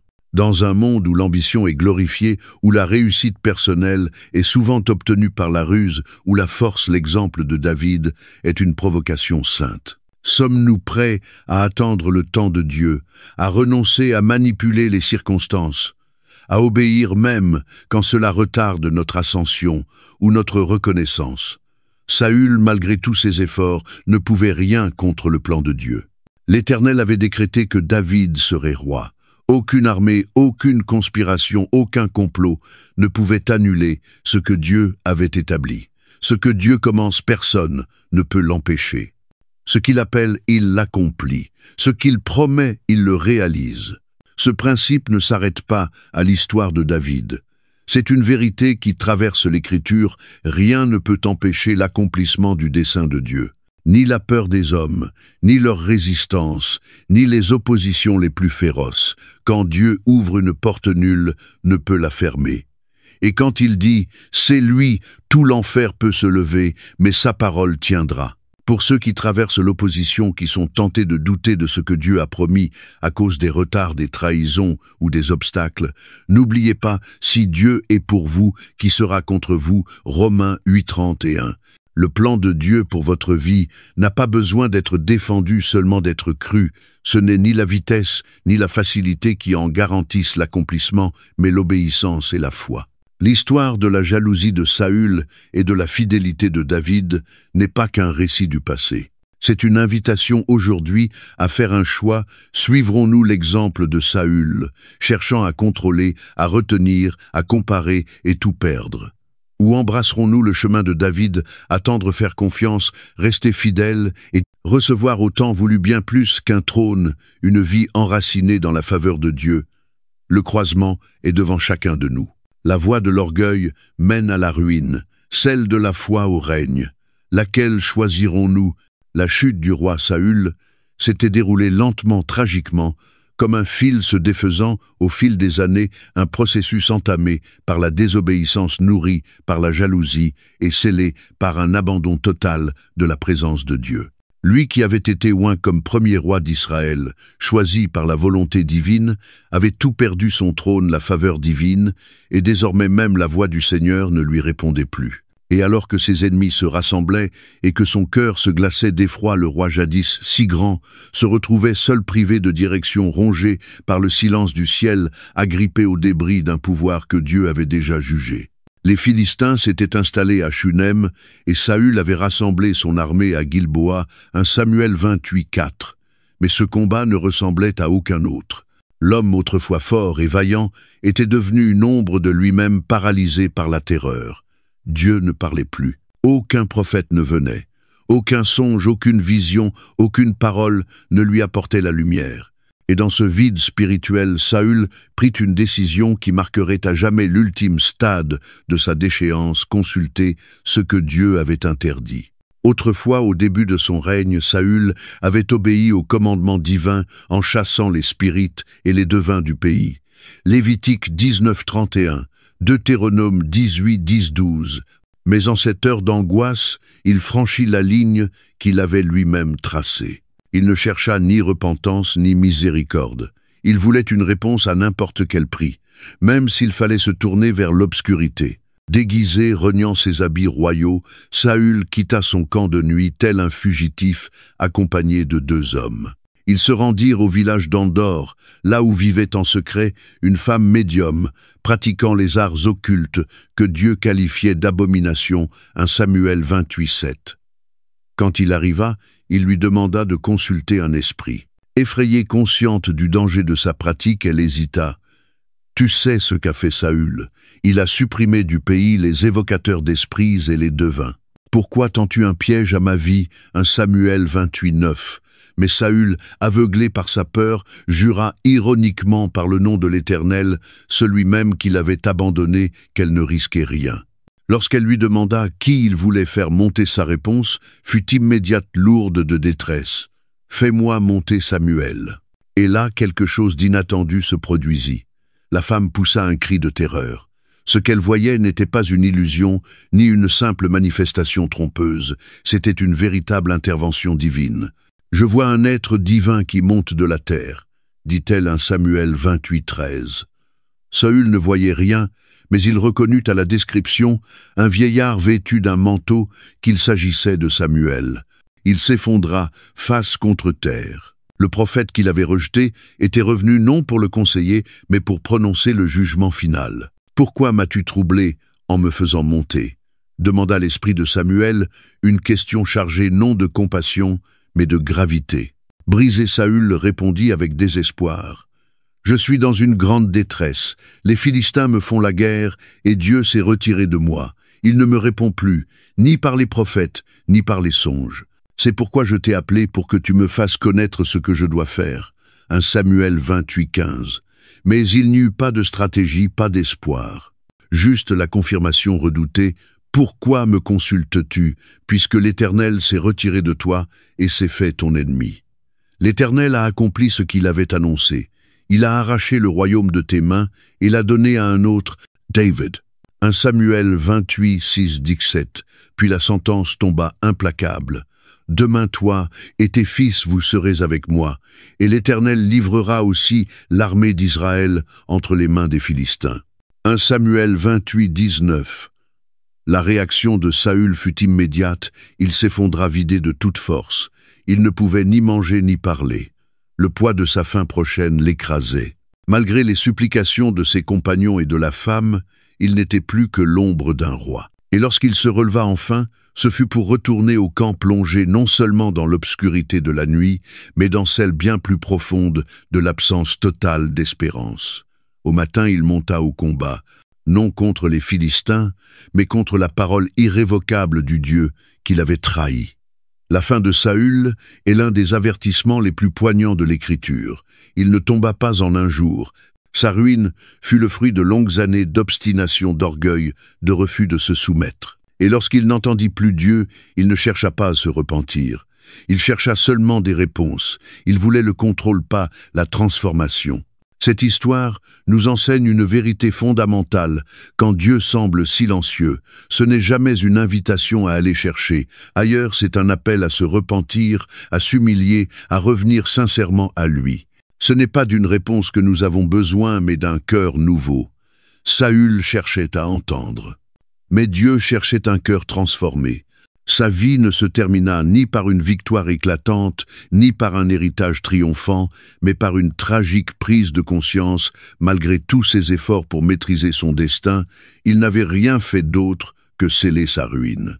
Et ce que Dieu avait prononcé s'accomplirait, car nul homme, si puissant soit-il, ne peut changer la volonté du Tout-Puissant.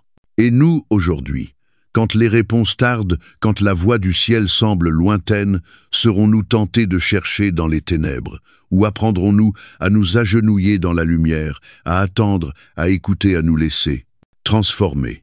Car la vraie ruine ne vient pas du silence de Dieu, mais de notre refus d'y répondre par la foi et l'humilité. Le destin de Saül était scellé bien avant sa dernière bataille. Sa désobéissance persistante, son orgueil et sa jalousie l'avaient lentement conduit vers la ruine.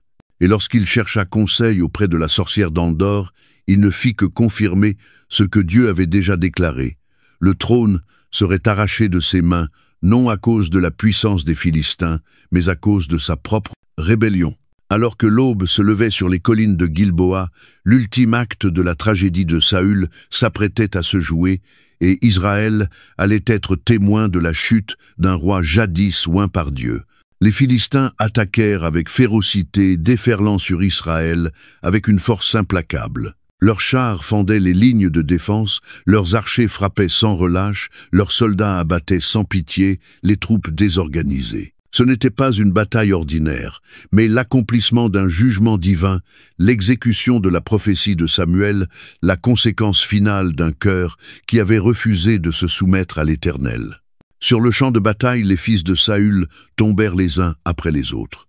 Jonathan, loyal jusqu'au beau-frère spirituel de David, mourut aux côtés de ses frères, emportant avec lui tout espoir de voir la dynastie de Saül se poursuivre. Sans héritier, sans héritage, sans avenir. Ce fut plus qu'une perte personnelle, ce fut la fin symbolique du règne de Saül. Blessé, épuisé, entouré par la débâcle, Saül se retrouva seul. Les archers ennemis l'avaient atteint et la douleur de leurs flèches le laissait sans force. Il savait que sa fin était proche, et plus encore, il savait que s'il était capturé, il serait exposé, humilié, torturé, un roi brisé, offert en spectacle. Lui qui s'était autrefois tenu tête et épaules au-dessus du peuple, un Samuel 9:2, était maintenant à genoux sans voix prophétique, sans faveur divine, sans espérance. Dans un dernier geste de désespoir, il demanda à son écuyer de l'achever. Mais le jeune homme terrifié refusa. Alors Saül se jeta sur son épée, 1 Samuel 31:4. Le premier roi d'Israël mit fin à sa propre vie, acte ultime d'un règne tragique où le refus de dépendre de Dieu avait conduit à l'abîme. Son règne avait commencé dans l'honneur porté par l'onction de Dieu et l'enthousiasme du peuple. Il s'acheva dans la solitude et la honte, son corps gisant au sol, ses fils morts, son armée dispersée, son royaume effondré. Ce n'est pas sa mort qui fut la vraie tragédie, mais sa vie un appel divin, refuser un cœur incapable de faire confiance à celui qu'il avait choisi. Les Philistins, découvrant son corps, jubilèrent. Ils tranchèrent sa tête, dépouillèrent son corps, envoyèrent son armure dans les temples de leurs dieux et suspendirent sa dépouille à la muraille de Beth-Shan, 1 Samuel 30 et 1 9-10. Ainsi fut exposée la chute de celui qui avait été roi, non plus héros d'Israël, mais trophée de ses ennemis. Mais même dans la mort, un dernier éclat d'honneur subsista. Les hommes de Jabès-Galaad, ceux que Saül avait sauvés au début de son règne, 1 Samuel 11, risquèrent leur vie pour récupérer son corps. Ils l'enterrèrent dignement, offrant un dernier hommage à celui qui, malgré ses échecs, avait un jour été leur libérateur, 1 Samuel 30 et 1 11-13. Avec la mort de Saül et de ses fils, le trône d'Israël restait vide. Le pays était désorienté, vulnérable et plongé dans l'incertitude. Mais dans l'ombre, un autre avait été préparé, David, le berger devenu guerrier, le fugitif, devenu leader, l'homme selon le cœur de Dieu. Et pourtant, lorsque David apprit la nouvelle, il ne célébra pas. Il ne se réjouit pas de la mort de son ennemi. Il déchira ses vêtements, pleura, amèrement jeûna et composa une lamentation pour Saül et Jonathan, 2 Samuel 1 11-12. Comment les héros sont-ils tombés? Je suis dans la douleur à cause de toi, Jonathan mon frère. Ton amour m'était plus précieux que l'amour des femmes. 2 Samuel 1 25-27. David ne montra pas le cœur d'un homme avide de pouvoir, mais celui d'un roi véritable, un homme de fidélité, de compassion, de loyauté. Il savait que la royauté ne se saisit pas par l'ambition, mais se reçoit dans le temps et la volonté de Dieu. L'accession de David au trône ne fut pas immédiate. Il y eut encore des conflits, des rivalités, des résistances. Mais dès ce moment, une nouvelle ère s'ouvrait là où Saül avait voulu conserver par la force ce que Dieu lui avait ôté. David allait recevoir dans l'humilité ce que Dieu lui avait promis. La transition de Saül à David n'était pas qu'un changement politique, c'était une transformation spirituelle. Israël passait d'un roi qui avait refusé de plier devant Dieu à un roi qui choisirait de l'honorer. De ce nouveau trône viendrait un jour le roi des rois, le Messie né de la lignée de David. L'histoire de Saül et de David est bien plus qu'un récit ancien. C'est un enseignement vivant une vérité éternelle. Dieu résiste aux orgueilleux, mais fait grâce aux humbles. Jacques 4,6. C'est une exhortation à ceux qui dirigent, à ceux qui attendent, à ceux qui espèrent que la grandeur ne se construit pas par la force, mais par l'obéissance. Que l'élévation ne vient pas par les œuvres humaines, mais par la main souveraine de Dieu.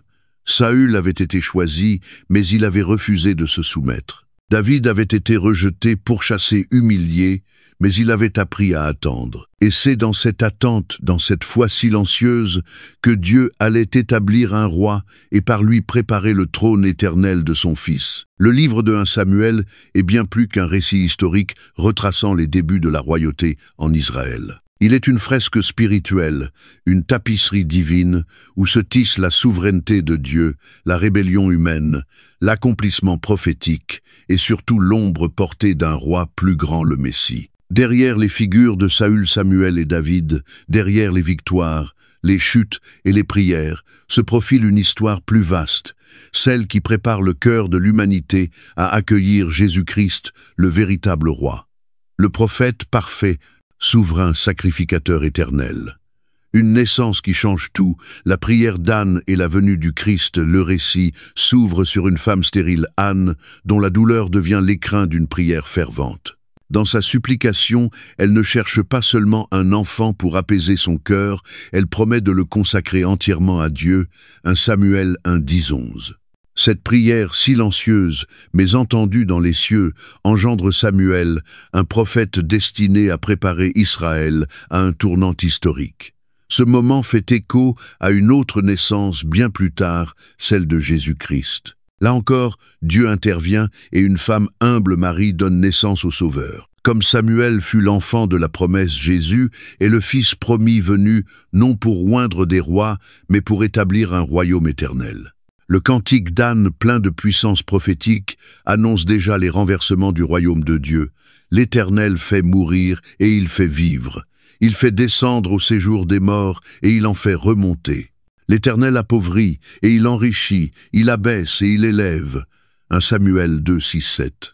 Des siècles plus tard, le Magnificat de Marie-Luc, un 46-55, résonnera de la même foi, un Dieu qui élève les humbles, qui disperse les orgueilleux, qui accomplit ses promesses dans des lieux et des personnes inattendues. Ainsi, la naissance de Samuel annonce déjà le cœur de l'Évangile. Samuel, prêtre et prophète. Une préfiguration du médiateur parfait, Samuel consacré dès l'enfance, est à la fois prophète, prêtre et juge. Il intercède, il enseigne, il conduit le peuple dans la justice.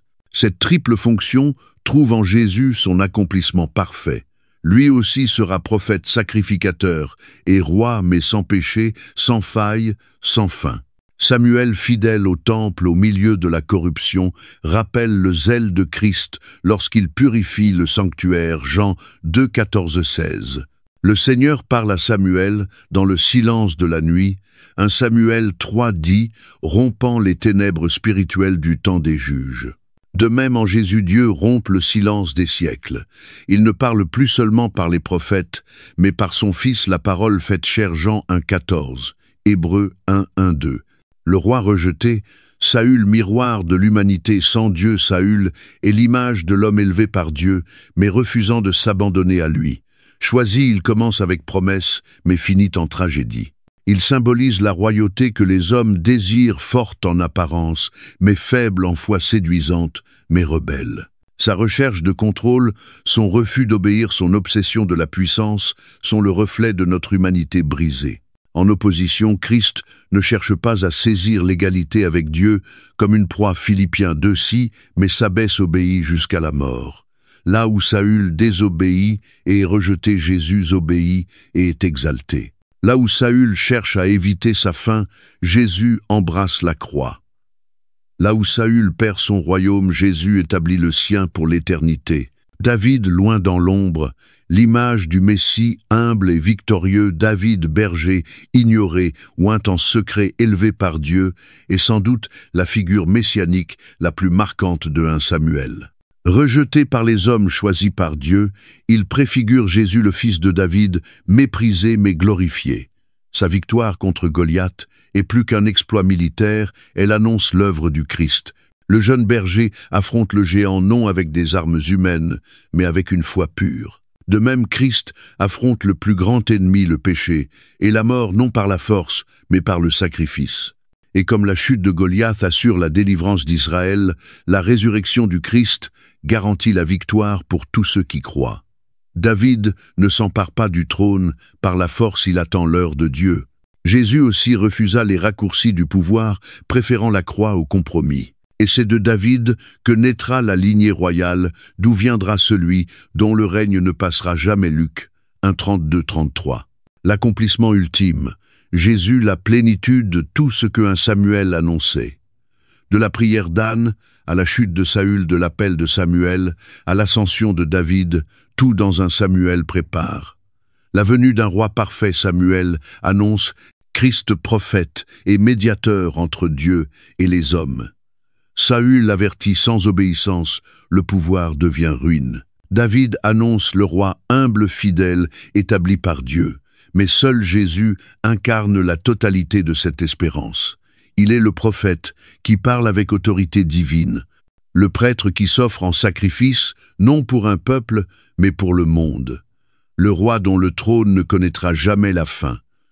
Un Samuel n'est pas seulement une histoire ancienne, c'est une ombre prophétique, un prélude.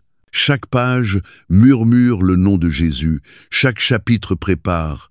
Son arrivée, chaque échec humain, souligne notre besoin d'un sauveur. Et aujourd'hui encore, ce roi est vivant. Il ne règne pas sur un trône terrestre, mais dans le cœur de ceux qui lui appartiennent. Ce n'est pas Saül ni même David qui sont le but ultime. C'est Jésus, le Christ, le Fils de Dieu, le Roi des rois, le véritable espoir d'Israël et du monde. Car en lui, chaque promesse est accomplie, chaque attente est comblée, et chaque cœur peut trouver le repos. Le livre de 1 Samuel est bien plus qu'un récit ancien sur la transition d'Israël entre l'époque des juges et celle des rois.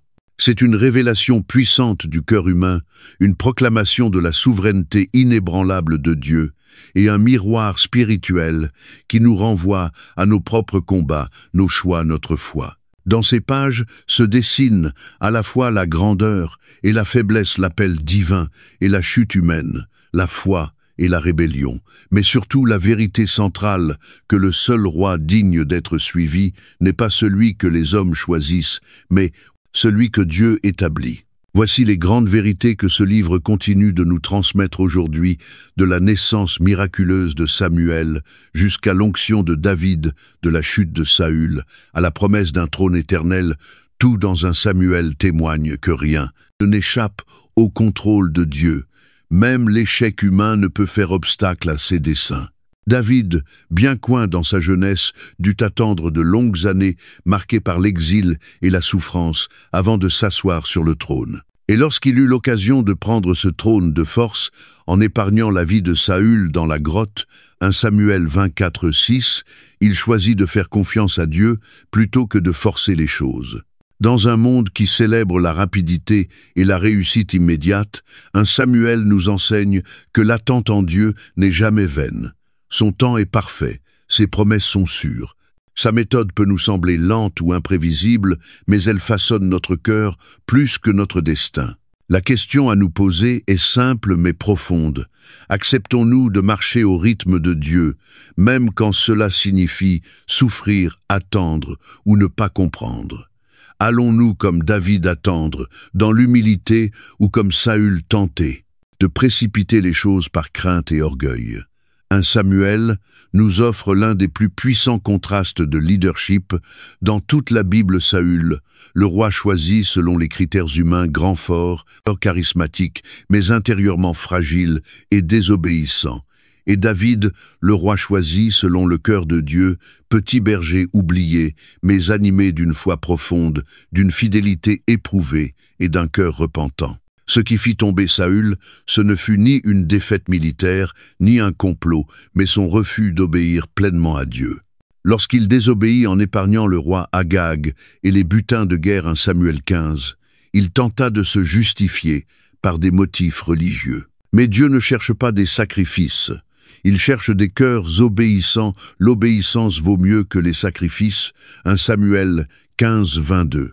David, bien qu'imparfait, cherchait Dieu sincèrement. Quand il péchait, il se repentait. Psaume 51.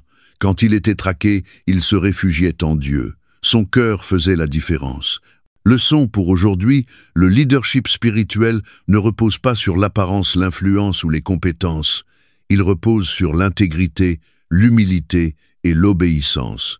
Conduisons-nous comme Saül préoccupé par notre image ou comme David préoccupé par la volonté de Dieu.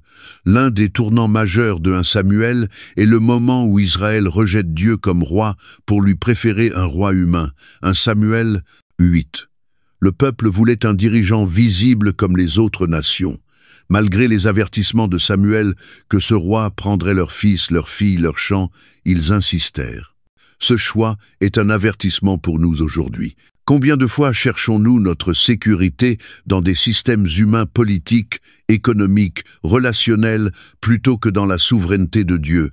Combien de fois croyons-nous qu'un bon leader, une bonne stratégie, une bonne opportunité suffira à nous sauver?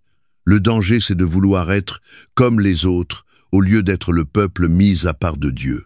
Ce récit nous appelle à revenir à notre véritable roi Jésus-Christ, qui ne prend pas pour dominer, mais donne pour servir, et dont le règne apporte la paix véritable. Toute l'histoire de 1 Samuel pointe vers Jésus. Chaque figure trouve en lui son accomplissement. Saül illustre ce que produit un leadership centré sur soi. Samuel préfigure Jésus comme prophète et médiateur. David annonce le Messie, loin le berger roi. Mais Jésus est bien plus. Il est le prophète qui ne parle pas seulement au nom de Dieu, mais en tant que Dieu. Il est le prêtre qui ne présente pas un agneau, mais qui est l'agneau. Il est le roi qui ne prend pas un trône par la force, mais qui règne par la croix. Là où Saül échoue, Jésus obéit. Là où David lutte, Jésus triomphe. Là où Israël réclame un roi visible, Dieu offre un roi éternel, ressuscité, glorifié. En Christ se trouve tout ce que 1 Samuel annonce, espère, prépare. Réflexion finale, quelle sera notre réponse? Le livre de 1 Samuel n'est pas une simple chronique ancienne, c'est un appel vivant. Il nous pousse à choisir l'obéissance ou la justification religieuse, l'attente humble ou la précipitation orgueilleuse, un roi humain ou le roi divin. Serons-nous comme Saül, cherchant à contrôler, ou comme David, apprenant à attendre? Reconnaîtrons-nous Jésus comme notre roi même, lorsqu'il ne se présente pas comme nous l'aurions imaginé? Le choix est devant nous. Comme pour Israël autrefois, c'est aujourd'hui à nous de répondre: allons-nous nous soumettre au vrai roi? Allons-nous marcher parfois même quand la route est obscure? Allons-nous faire confiance au Dieu qui établit les rois et tient l'histoire, y compris la nôtre, entre ses mains? Car en fin de compte, le trône le plus sûr n'est pas sur terre, mais dans le ciel. Et ce trône n'est occupé que par un seul Jésus-Christ, notre roi éternel. Merci de nous avoir accompagnés jusqu'à la fin de cette vidéo. Chaque récit biblique est un chemin de retour vers Dieu, discret mais puissant, qui nourrit notre foi jour après jour. Si ce voyage a touché votre cœur, cliquez sur « J'aime » pour partager ce message, et abonnez-vous pour continuer à explorer avec nous d'autres histoires pleines de sens. À très bientôt dans notre prochaine vidéo. Que Dieu vous bénisse, vous et votre famille.